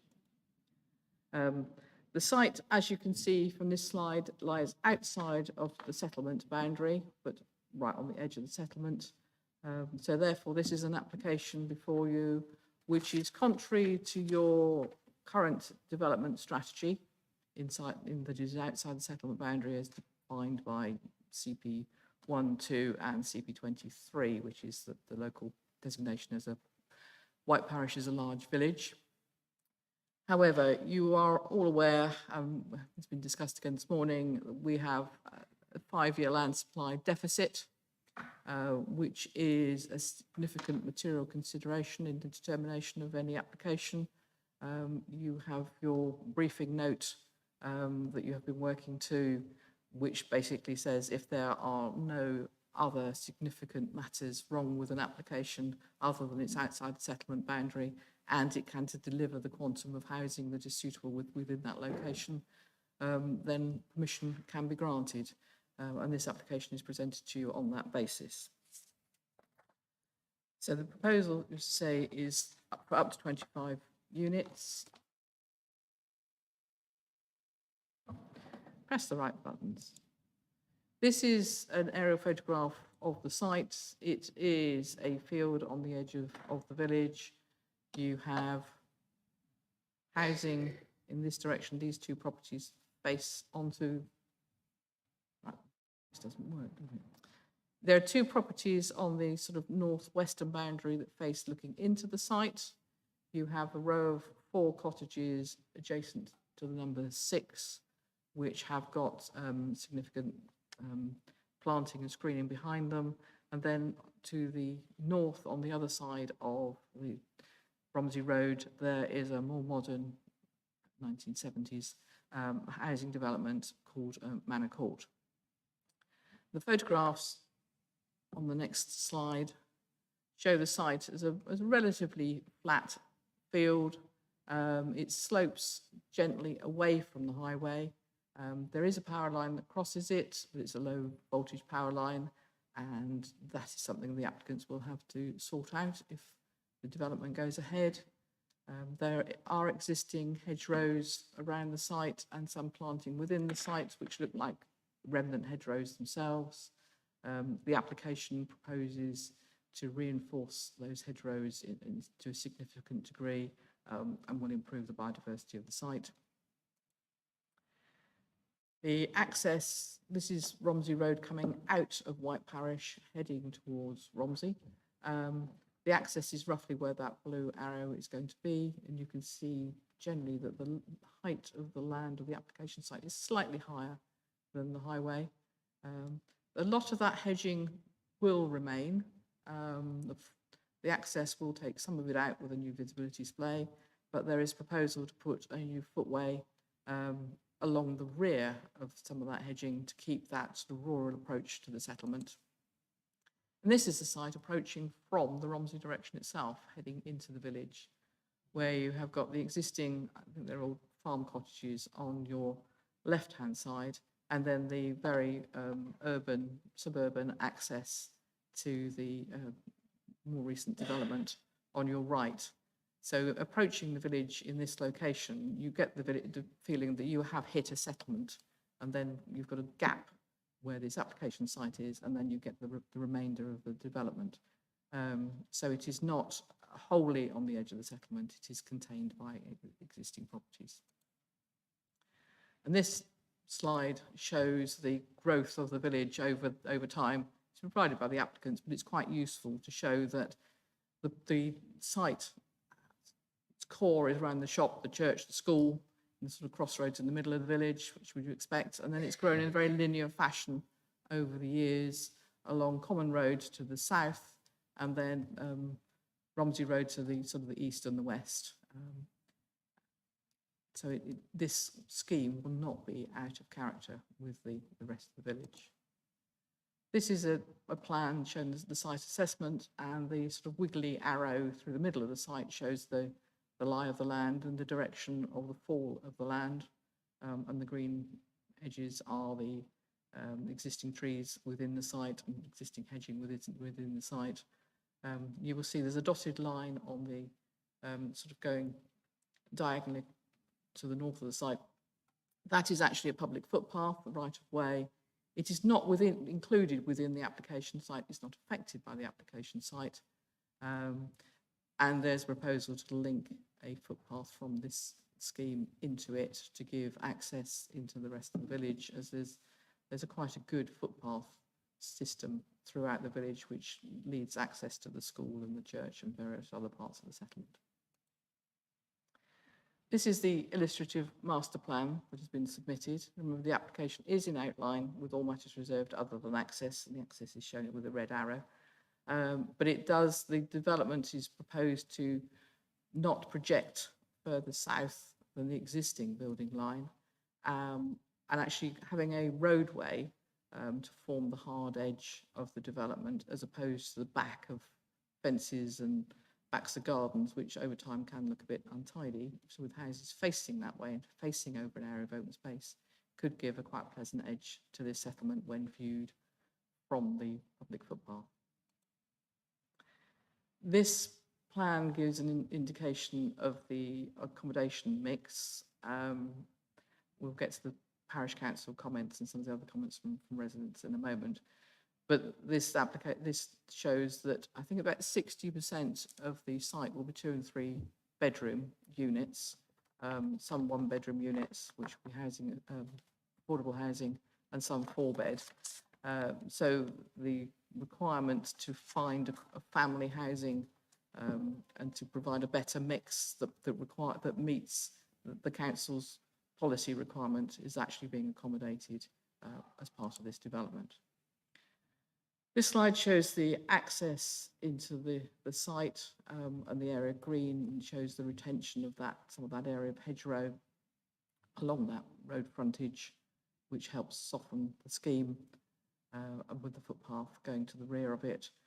There is a bus stop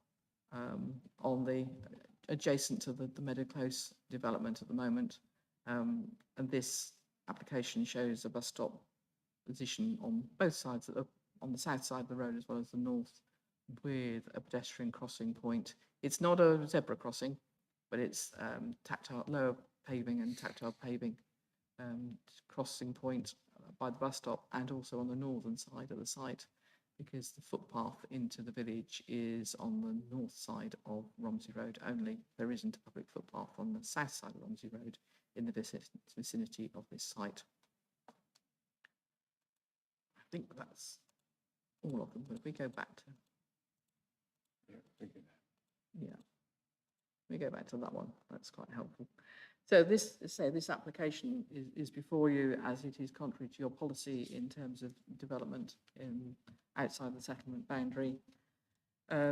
It's an interesting proposal in that the parish council are generally in support of the application. They would have liked to have seen a higher proportion of affordable housing on the site, because they recognise there is a need for more affordable housing in the village, and they wanted the proportion increased to a minimum 50%. But then that would not be policy compliant with your policy that looks to provide affordable housing, which is 40%. And I think it also would have affected the viability of the site to a degree that we wouldn't have had the other benefits that are necessary to bring this site forward. So we are sticking with the 40%, which is a significant benefit to the settlement, which hasn't had the affordable housing provided for quite a long time. You will see from the list of comments from your statutory constitutees and your internal constitutees that there are few objections to this proposal. There's a support from education that recognising that there is a need, that the early years in the primary school have got a significant under provision of pupils. There is a need for more pupils to be attending the school to support that school. The housing enabling team say this is a policy compliant scheme. Public open space is policy compliant. Public protection have no objection, subject to a condition in respect of a noise assessment to be carried out, and we ensure that development isn't affected by any noise from the A27. Spatial planning, usual comment that it's contrary to policy, but you don't have a 5-year land supply, and that is a significant consideration. We've got an objection from urban design, but this is an outline application. And the settlement strategy that the applicants have shown shows that this development on this site is not necessarily out of character with the rest of the area.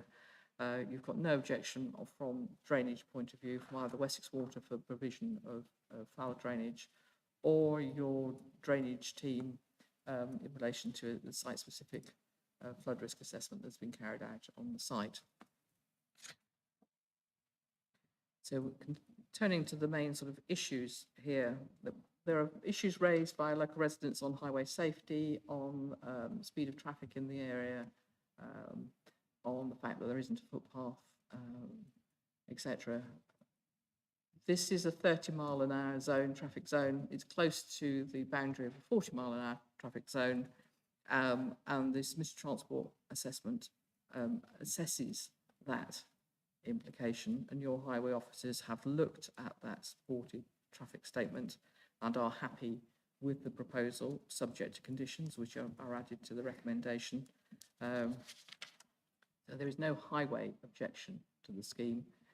And I think it's worth adding that this scheme, there was a pre-application discussion on this scheme, and comments were made to the applicants at that stage about how the access should be formed, etc.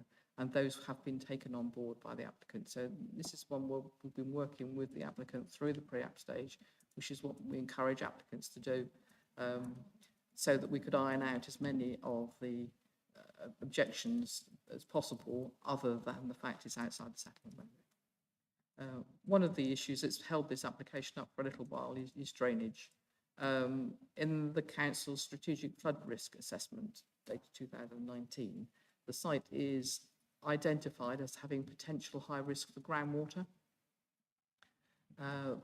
but to actually look in detail as to whether that is a real physical risk on the site requires a specific flood risk assessment to be carried out on the site itself.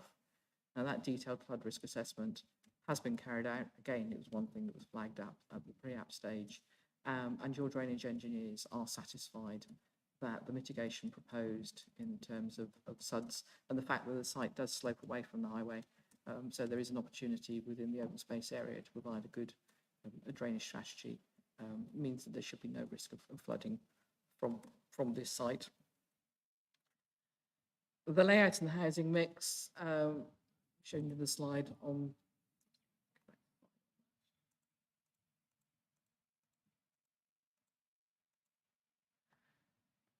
does reflect the location and position and orientation of existing properties adjacent to the site. As I mentioned earlier, the two properties on the western boundary of the site actually face across this land. And you can see from the indicative layout that areas of green have been provided. So basically they will be looking over the back gardens and front gardens of properties rather than the dwellings looking towards those units. I think that is satisfactory in terms of layout. And also the cottages, bushy cottages, there is an indication on the plan that there's a significant area of landscaping to be additional landscaping to go to the rear of those properties, and that the dwellings adjacent on the boundary in that location could be 1 to 1.5 stories, so lower on the edge of the scheme, stepping up to 2-story units within the site itself.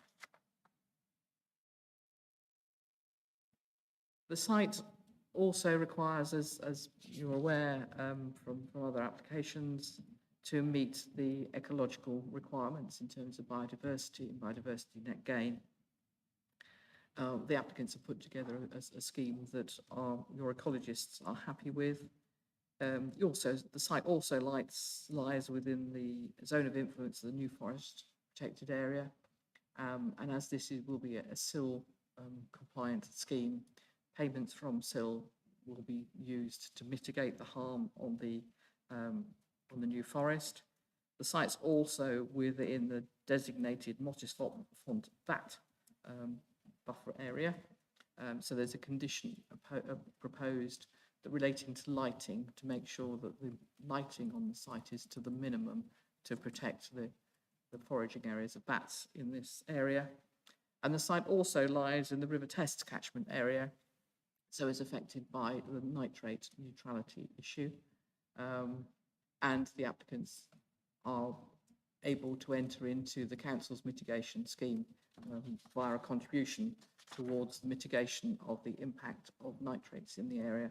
And that's where an area of land, a dairy farm, is actually being taken out of dairy production and is being rewilded. So it's taking land out of intensive production, which reduces the nitrate input. Therefore, on that basis, the application is acceptable from a habitats regulation point of view.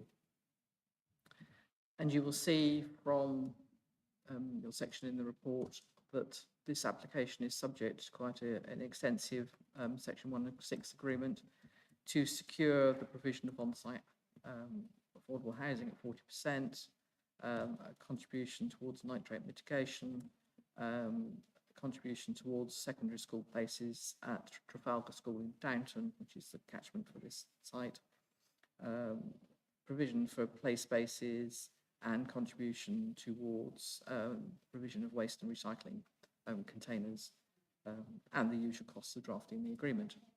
Sorry. Is that better?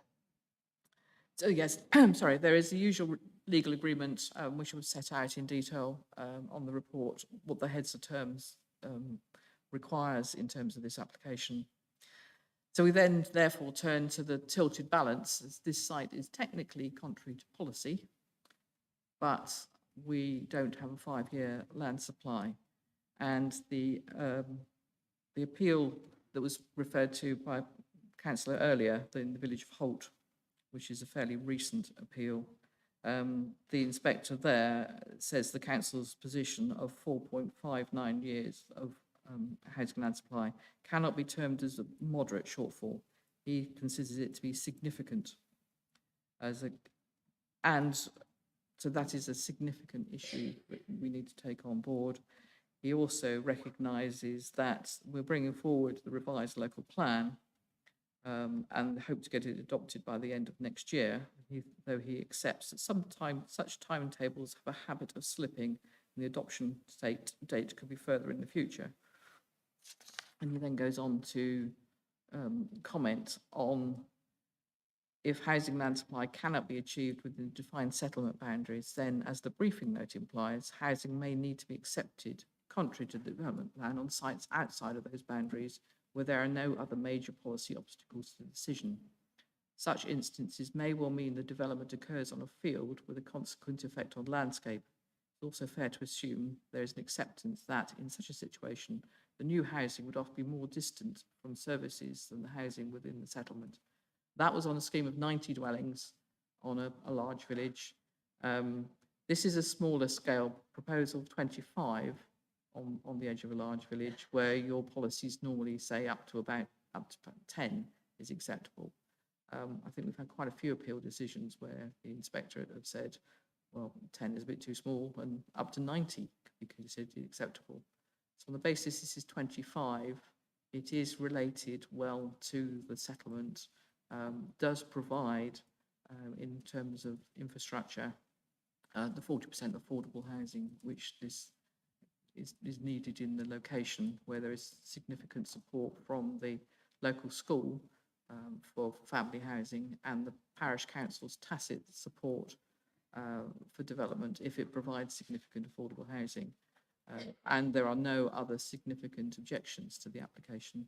It is recommended that on the tilted balance, this application is accepted as contrary to settlement boundary policy, but because of the shortage of the 5-year land supply, it is acceptable in this location and is recommended to you subject to the first completion of the legal agreement.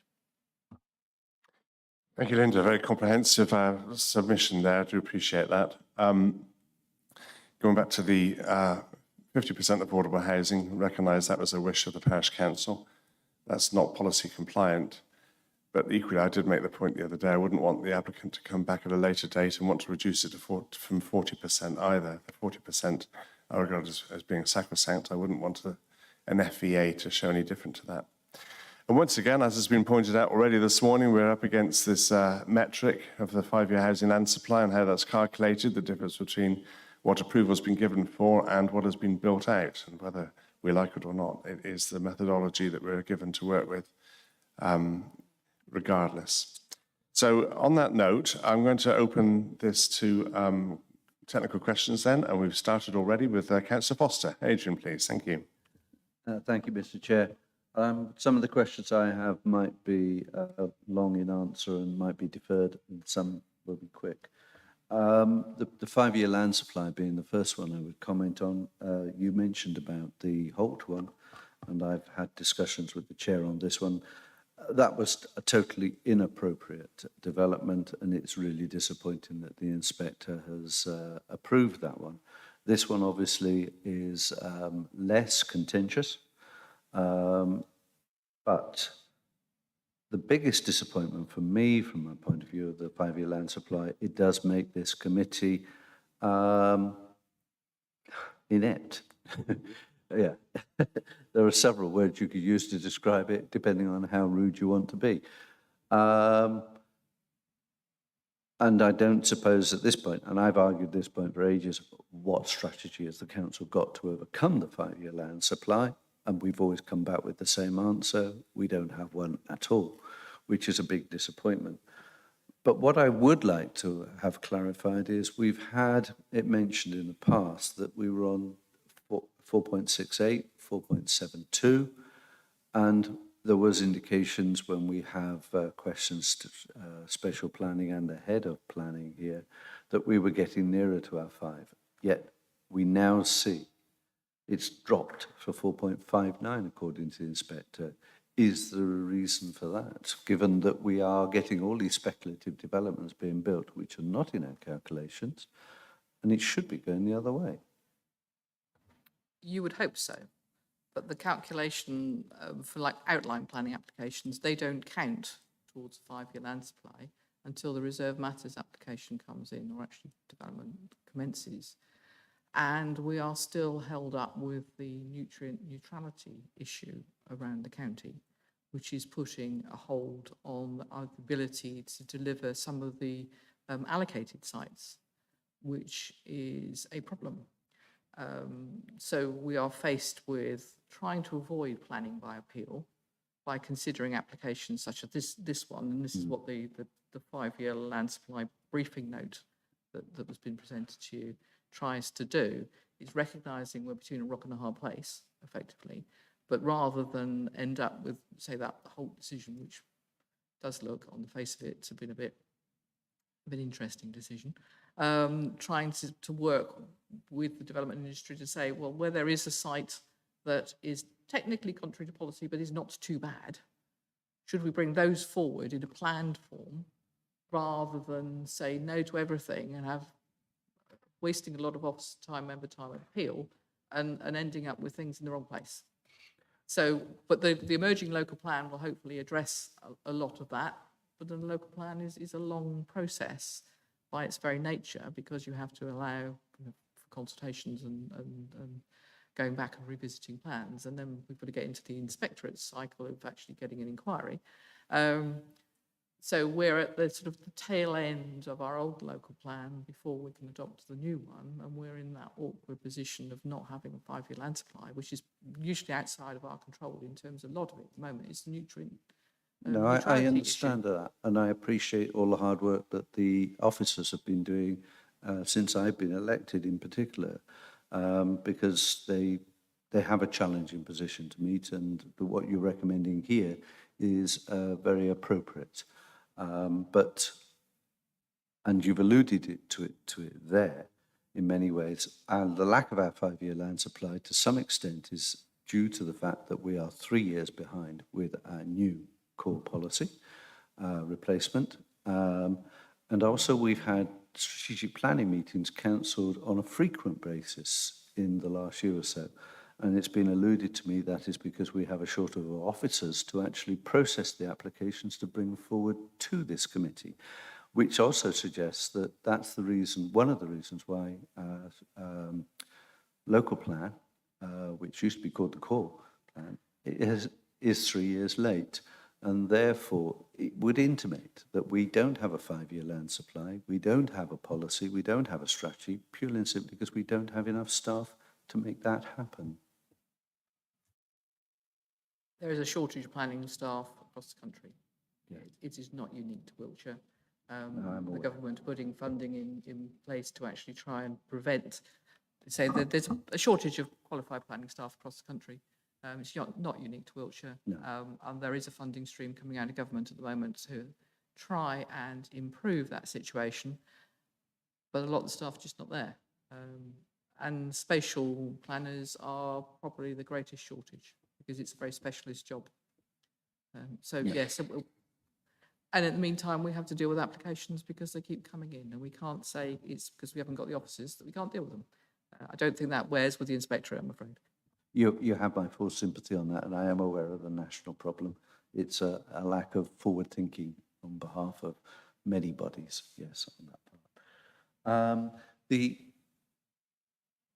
It's gone off mine, but on page 69, we have a drawing of the allocation of the size and appropriateness of the, sorry, I'm trying to get back into my computer, of the social housing. And this is a point I've made on several occasions before, and I'm not going to go away from it, but I'm sure it won't change and it won't go away. Yes, allocation of social housing is 40%, but it goes on units, and it doesn't even do comparisons. It's not, if we have 60 executive houses, it's not 40% of the social housing executive. So a 1-bedroomed flat will count as 40% of a 5-bedroomed house.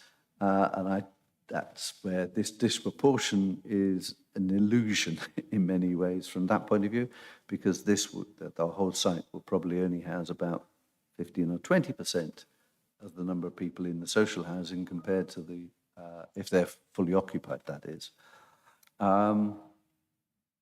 So the only thing that we can have as a power as a planning committee here and ask the officers to take on board is will they ensure that the social housing actually reflects the social need for that area.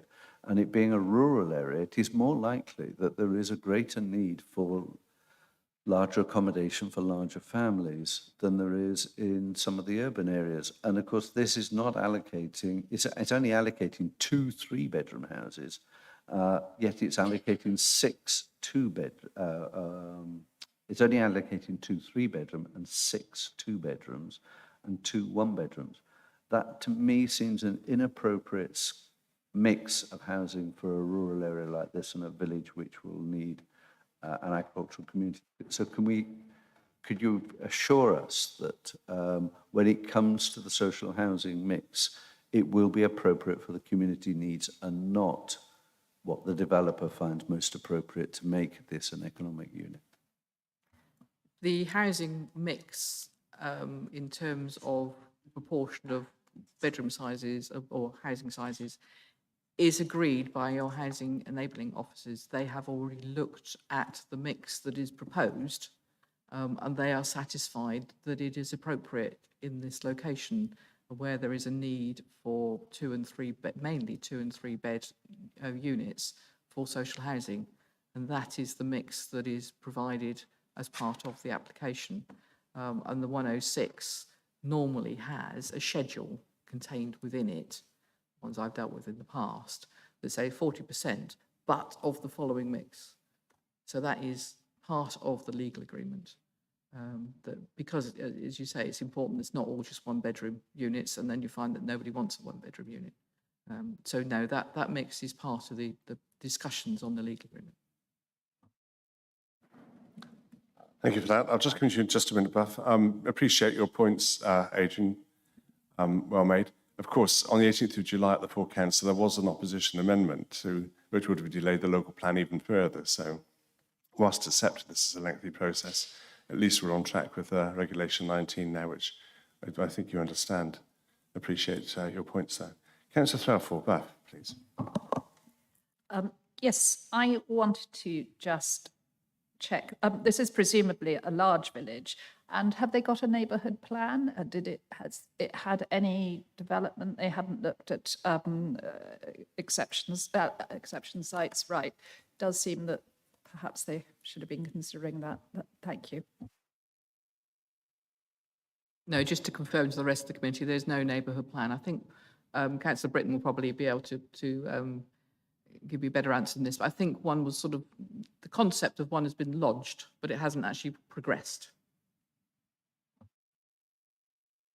But just to confirm, it is a large village in the core strategy. Yes, it is a large village. Yes.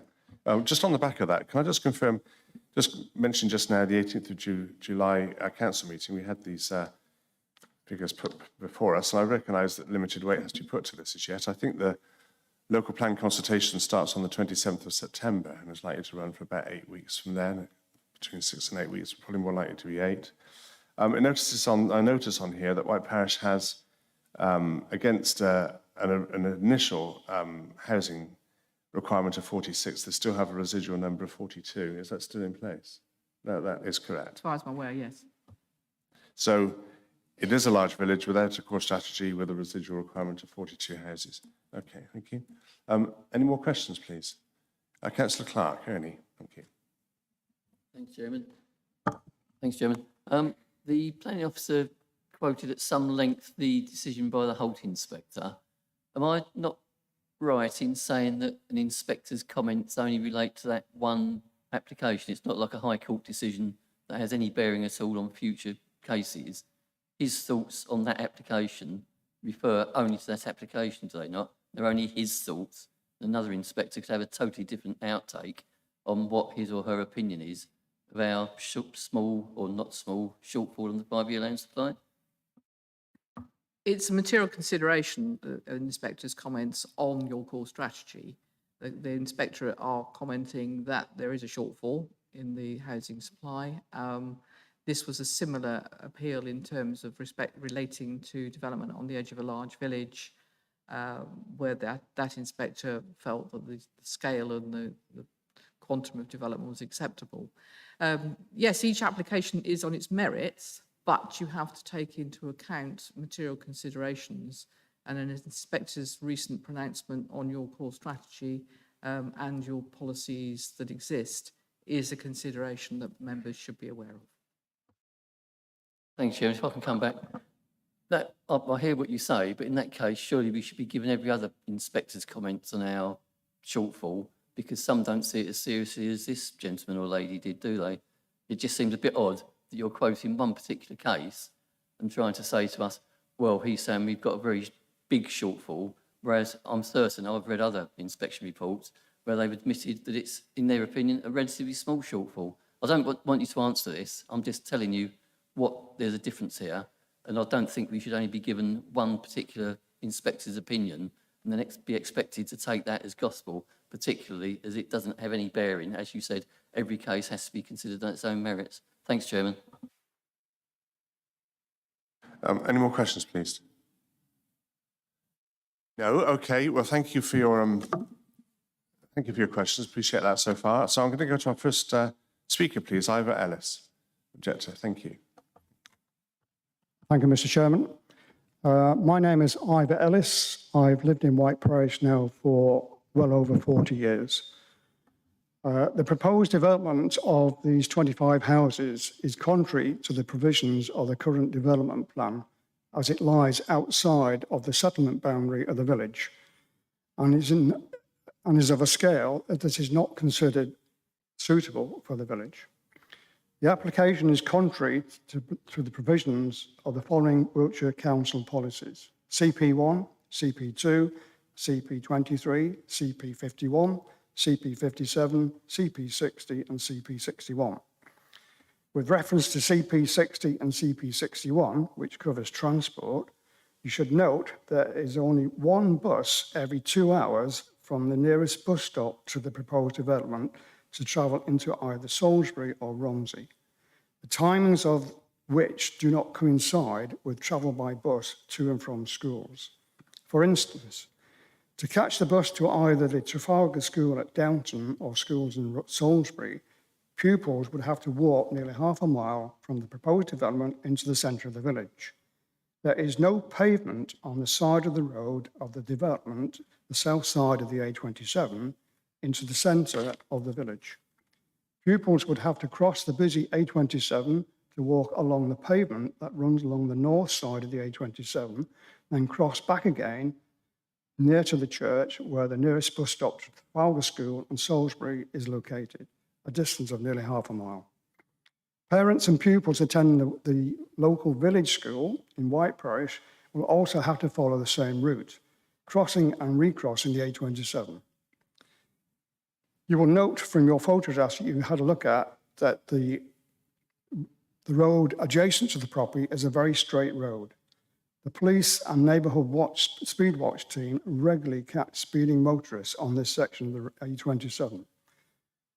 On page 74, paragraph 2 of your papers, it states, the site lies on the edge of the village, a little distant from the facilities within the settlement, although the footpath network in the vicinity of the site does allow for access to the village school, for example, not having to use village roads. This is very misleading. What your officers have failed to mention is that you have to climb over a number of stiles on the footpath to the school, which are impassable to negotiate by anyone with a buggy or pushchair. The footpath also gets very wet and muddy after rainfall. You should also be aware that up to last year, we used that field adjacent to the proposed development that the footpath to the school runs over to hold our annual village firework display to raise funds for the school. Last year, the farmer who owns the field withdrew permission as he was planning to put livestock on the field. Footpaths being used by small children, which run through a field with livestock, is not a good idea. Residents of the development will therefore be tempted to use their cars to transport children to and from the school. There's no car park by the school, and it is already congested at school times. Another 10 to 20 cars will make the road outside the school impassable. I don't think enough thought has been given by your highways department as to the lack of a pavement on the south side of the A27, the side of the development, for people, especially parents with young children, to walk safely into the centre of the village, to and from school, the church, the village shop and the surgery. This development is too large, in the wrong position and not in keeping with the village. Thank you. Thank you, Ivor. I appreciate your points. I'd like to move to Holly Sturgis, if I may, please. Thank you, Chair and members, for the opportunity to speak on behalf of our client, Matco Limited. They welcome your officer's recommendation to approve outline planning permission for these 25 homes and look forward to your support today. As the committee will be familiar, to restore a housing land supply, this council is to positively consider speculative applications where there are no major policy obstacles material to the decision. This application is one of those cases which can come forward with the reserved matters in the short term to boost housing supply. A range of environmental and technical assessments have informed the planning application, design principles, and parameters for the reserved matters. This evidence has resulted in no substantive objections from the consultees. There are no reasonable alternatives to this land being released for housing, and we are confident that the scheme can be delivered in the short term with the necessary infrastructure. The heads of terms for the Section 106 agreement have been agreed as set out in the officer's report. The policy-compliant mix of 15 open market and 10 affordable homes with a focus on 2- and 3-bedroom houses is much needed in this community. There's a low stock of affordable homes in White Parish, with the last relet in April 2022 receiving 67 bids for a single home. There are very limited opportunities to deliver housing at White Parish, as the settlement boundary is tightly drawn and no mixed or affordable schemes have been delivered in recent years, which is a point recognised in comments to this planning application. Therefore, the settlement boundary must be breached for local housing needs to be met through modern, energy-efficient and well-designed homes. It is important to recognise that delivery of housing can also result in other benefits. There are economic benefits through the construction phase and further spending powers from the additional population thereafter, which will support the local economy. Another is that a biodiversity net gain will be secured, with our preliminary design stage report identifying how over 10% net gains can be delivered. A further is that there are also on-site opportunities to deliver open space and naturalistic play, providing an asset to the village in excess of requirements. A final benefit for your consideration is how the 25 homes would help to maintain the viability of local services and facilities. With a focus on the White Parish Primary School, their letter supporting this application explains the challenges associated with the impact of a declining pupil roll, including the inability to sustain a separate reception provision. Additional family housing within the school catchment will have a positive impact on pupil numbers and allow the school to continue to flourish at the heart of the community. We ask that these cumulative positive weight of benefits of the sustainable development is substantial, and no harm significantly and demonstrably outweighs these benefits. We look forward to the committee agreeing with your office's recommendation to approve the outline application. Thank you. Thank you, Holly. And Sir Matt Alsop, you're from MACRA. Thank you. Thank you, Chair and committee members, for letting me to address you today. I'll be relatively brief as Holly's outlined most of it for us already. I'm the planning and land manager at MACRA, and we are obviously the applicant today. We're a local SME developer. We're based only a stone throw from this development. So as you may understand, it's important for us to do something here that's really of high quality and that we can be proud of later. In the pursuit of that goal, we put considerable effort into designing a development that integrates well into the fabric of the village. We wanted to strike the right balance between the number of homes here, providing 25 in total and 10 affordable, which meets that local need, but also reserving a significant portion of the site, as you can see up in the screens, to create a soft edge with significant landscaping. So that we believe that we've designed something that blends in well with the existing village. Moreover, and has been mentioned a number of times already, the new developments like this do tend to attract young families. So we're pleased here to boost the number of children in the future to attend White Parish All Saints Primary School. Unfortunately, the decline in student numbers over the past few years has meant that developments like this are going to be needed to potentially keep the school going. With your support today, we plan to swiftly proceed to reserve matter stage. Our objective is to commence construction next year, completing all 25 dwellings in 2025. With this expedited timeline, much needed affordable housing and family housing, residents could be welcomed within 2 years from today. Just pointing on some notes that have been made already, outline planning permission, if it's a smaller scale like this, can be counted towards your 5-year housing land supply because it can be proven to be deliverable, unlike the larger scale ones that often have evidence to be proven as deliverable and part of your 5-year housing land supply.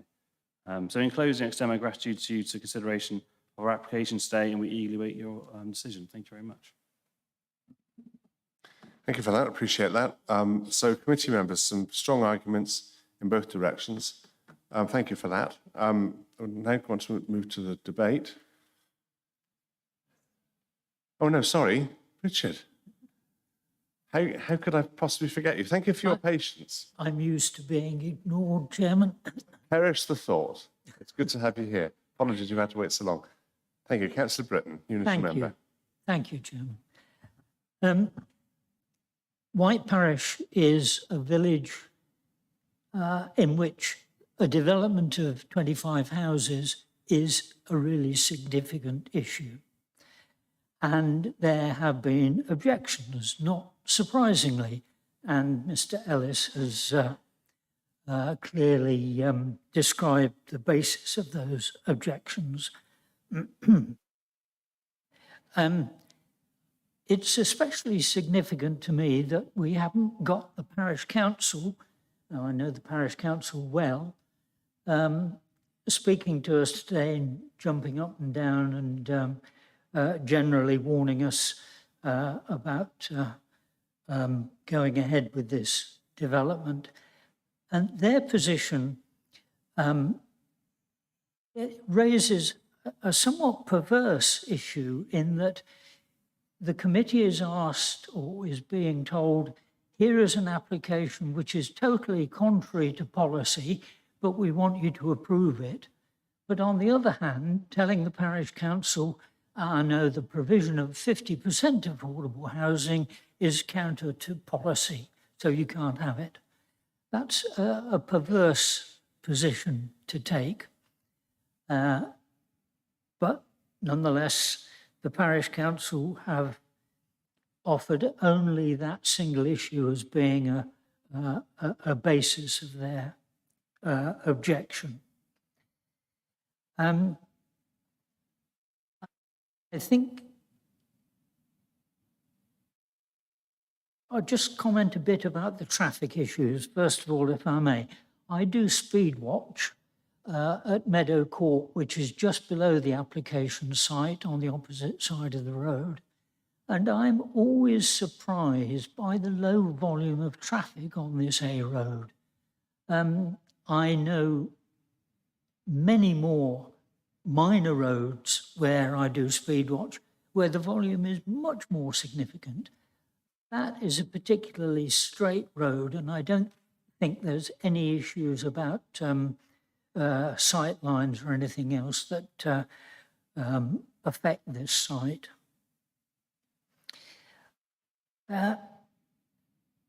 Chairman, I'm a staunch supporter of settlement boundaries, especially in village locations like White Parish. I therefore find myself in an almost unique position in regarding the provision of affordable housing, and particularly the possibility of being able to address the problems of the school where there is a clear declining trend of pupils there, desperately needs more people attending to make it sustainable. So I find myself in an almost unique position of actually supporting this application and inviting the committee to do so as well. Thank you. Thank you, Councillor Britton. Very much appreciate that. Now, before I run away with myself, I thought somebody did put their hand up to put forward some kind of proposal. Is Councillor Trotman? Tony, thank you. Crikey. Thank you. Yes, this is I suppose, particularly difficult for myself, being in the position that I am in the Northern Area Planning Committee, because this particular site rattles against all the policies that we usually use. And it has been mentioned, you know, this is against policies CP 1, 2, 3, CP 51, 57, 60 and 61. It lies against all of our Wiltshire Council policies, and we should be sort of sending it to bed and taking it away. But as Councillor Britton says, who lives there, we have the need to consider developments where they could fit in to a particular village for their need. And obviously we've seen the need with affordable housing. It's a pity they haven't got a neighbourhood plan set, although they're working towards it. And it's a possibility that, I don't want to put words in their mouth, that this might have been a site that they could have considered. I've looked at several sites in strategic planning where the 5-year land supply is looked at with a tilted balance, but I tried to ignore that because I like to place houses where they should be. And this particular small development lies well opposite the northeast side of development, and also with a building just to the south side of it, and particularly with the soft edge, as mentioned before, with the green place, you know, for play areas or the attenuation plant, presumably. It has a boundary that lies well within the significant build. This is an outline plan, and I'm hoping that as long as the houses are placed where they should be, what we see here would be a significant value to the village. And I have no doubt that other members may have different opinions. And it's always difficult to go against core policies, but in this particular case, I would actually recommend that we grant planning permission subject to the prior completion of the Section 106 agreements in respect of the heads of terms referred to above and subject to the following conditions. And ask for a seconder.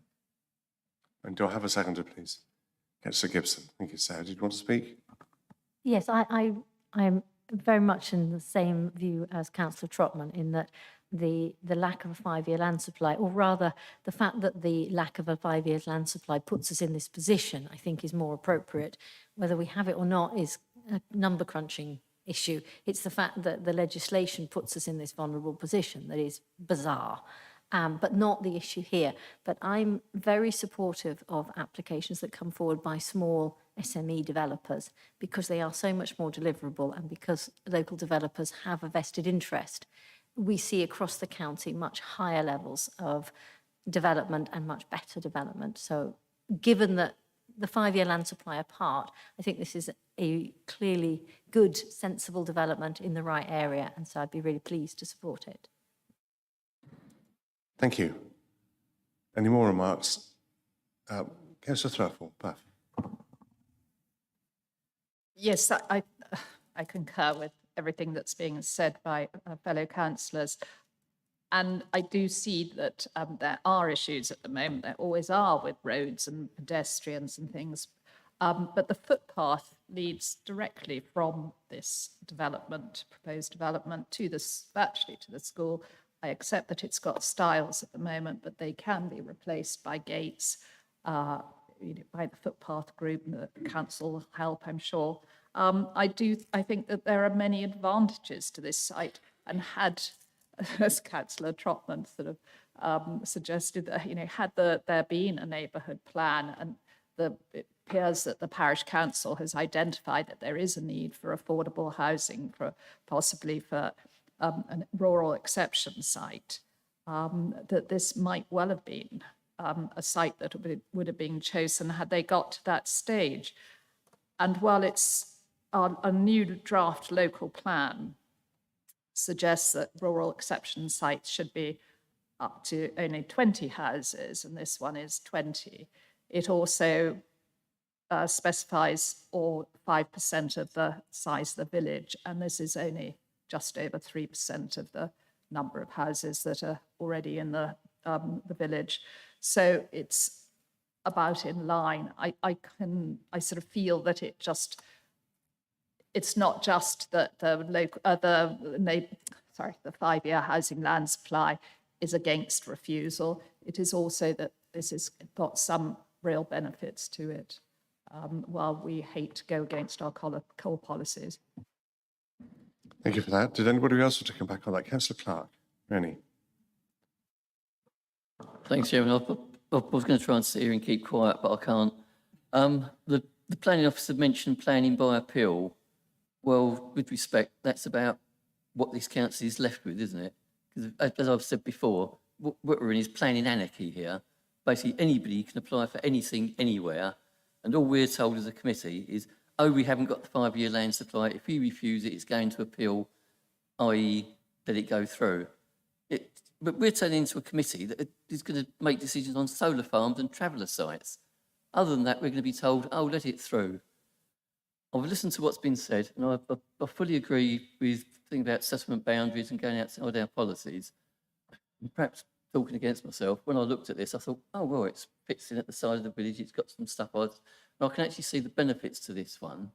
But the fact it's against our policies, it's outside the settlement boundary, there isn't a neighbourhood plan that's going to allocate it. I won't be voting against it, but I can't bring myself to vote for it, I'm afraid, because it is against our policies.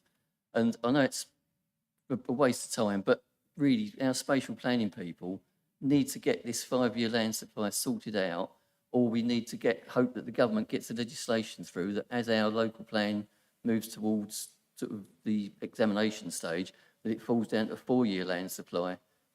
Because basically, I'm sure I'm not being rude to my fellow committee members, but I often get the impression that we're wasting our time when we come along here for most of these things. because we know ultimately what we're going to have to do. And if we don't do that, then it's off to appeal and we might end up with costs for the council. But as I say, this one, I won't be opposing it, but I'd like to support it, but it's against too many policies. But I'm just frustrated, Chairman. Thank you.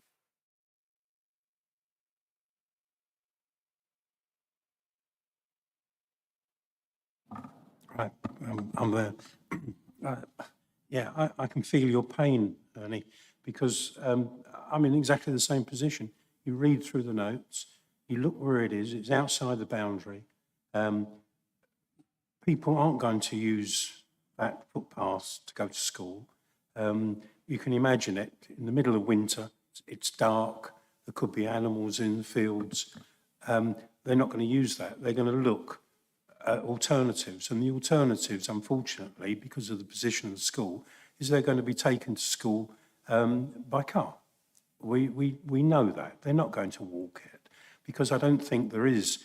I mean, we've heard, according to the local parish, that there's no footpath on the southern side of the A27.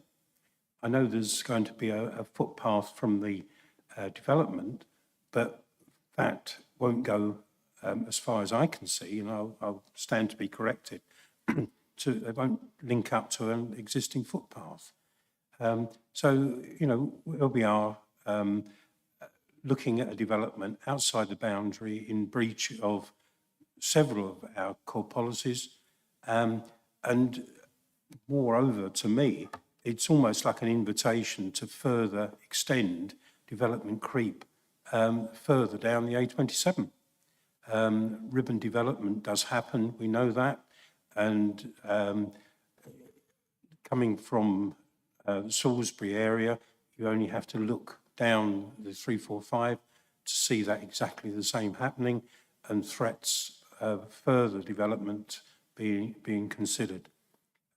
So once again, I'd like to oppose it, but unfortunately, I don't think I can, for all the wrong reasons. It sounds a bit ridiculous.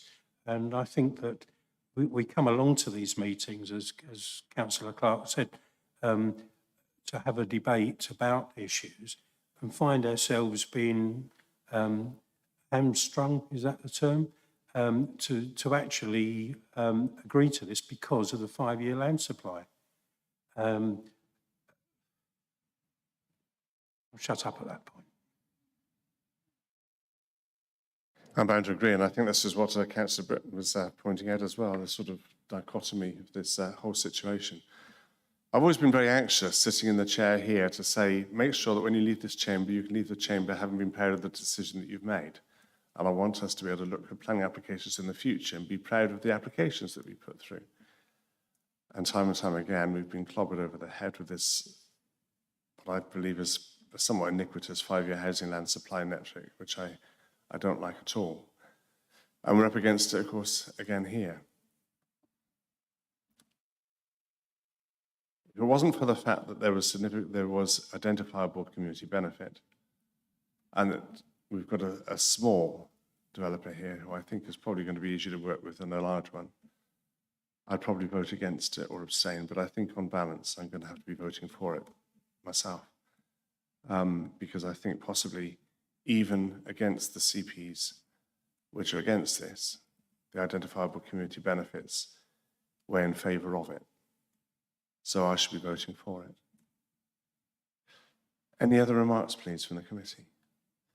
I wouldn't normally invite the unitary member to come back, but I think I owe you that, Councillor Britton. Yes, Richard, would you like to say something? Thank you, Chairman, for letting me come back. If the committee is minded to support the application, could I ask for the inclusion or changes on page 70 of the pack? There is a suggestion that an informative note could be added to require the final application to adhere closely to the illustrative master plan. I wonder whether the committee would agree to, if it supports the application, to include such an informative. And the second point, on page 80, the informative there talks about SIL and says the development could be liable to SIL. I wonder whether we could tighten that up, the avoidance of any doubt at all, and say it is subject to SIL. Thank you for that. I'll come back to you and the committee on that one. Do you have any points to make on that one, Linda? Yes, proposed informative note 8 says the layout of the reserve matters application shall be broadly follow that set out on the illustrative master plan, and I've quoted the number, so that is dealt with. And I know we've had this discussion before, you and I, about the wording of the informative note about SIL. This scheme will be partially SIL compliant because the affordable housing doesn't require a SIL payment. So the wording is okay. It will be subject to, I know you'd like it to be, will be. Yes, but not all of it will be. That's the problem. We can change it. I don't think it has any real bearing. That's just because there are other schemes that it depends on the scale and it depends on so many factors as to whether there will be a SIL or not. This one, the open market housing will be SIL compliant. Yeah, I'm comfortable with that. Tony, Councillor Trotman. There are parameters for SIL. Yes, and, of course. The normal planning issues and the case officers cannot deal with alteration of it. So let's agree to the normal parameters of SIL as it is. Which will be there if we just put in that word will. We wouldn't be allowed to change the You can't change the parameters, but we can put in will be compliant. Yeah. Yeah, I'm happy with that. Hang on just a minute, Pip. Who seconded that? I think it was Councillor Gibson. You're happy with that, Sarah? You are. Okay, thank you for that. Pip, Councillor Burdett. Yes, I was also going to say in relation to the point that Councillor Britton just made, the language shall broadly follow is a bit open to question. The layout for the reserved matters shall broadly follow. Broadly might imply, is there a better word we can use that just ignore broadly, shall follow that set out on the, can we take the word broadly out? Because that is open to interpretation and it's very subjective as opposed to. Yeah, just you ought to remember it is an outline planning application with all matters reserved. So these things can be tightened up with a full application. What about closely follow or something? Closely follow. So, Councillor Shepherd, were you going to come back with that? I was going to suggest the word closely. Closely. So we've got two closelies now. All right. So we're broadly in agreement with using. Nearly. Oh, right, okay, I go on. I can amend it to closely because it is an informative note. We cannot require the applicant You can't make it, at no, this that's stage right. because it is a reserved matters application on an outline with all matters reserved. But I think it's worth, and I think the applicant's listening, just to make it, that's why I put the note on there in the first place, because the form of the development as shown respects the village, and what we want to do is to make sure that the outline does the same. So that's why I put that informative note on in the first place. So we're all comfortable with that. I want to go back to you. Oh, hang on. I'll go back to you in a minute, Richard. Rob, Councillor Ewell, didn't see your hand up. Yeah, talking about this development and Councillor Britton in particular, Councillor Britton may remember a variation that came to Southern Area Planning Committee because a previous development, I'm not sure if it's the one that is opposite this proposal, the variation was to actually remove the need to build a doctor's surgery, which couldn't get any doctors to take it on board. So I think if we do approve and we go to section 106, the wording of the 106 has to be careful to make sure that it is for the benefit of the community and not something that, will never get built. Of course, all matters are reserved at this stage. Councillor Britton, are you comfortable with where we're at now, out of courtesy? Insofar as I'm ever comfortable with housing development anywhere, yes, Chairman, thank you. Thank you. Councillor Foster. Just going back to the very beginning, it should have been, because it is all reserved matters and because these matters don't come back to us when for full planning, is the local member able to call it in when full planning is proposed? I don't think so. A reserve matters is a planning application. Yes, you can call in a reserve matters. It's just another application. Yes. So it can be called in anyway.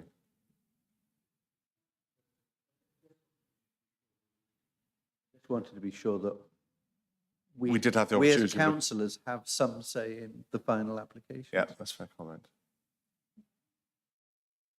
Should occasion demand, yeah. Right, well, on that note, I am going to go to the vote now. Do we understand what it is we're voting for? There have been some amendments to this, but we are voting, of course, for the recommendation. So I'm going to ask all in favour of the vote, please. Right. Any against? And any abstentions? And we have... Yeah, sure. Yes, you can. Yeah, we can do that. So that application has been approved.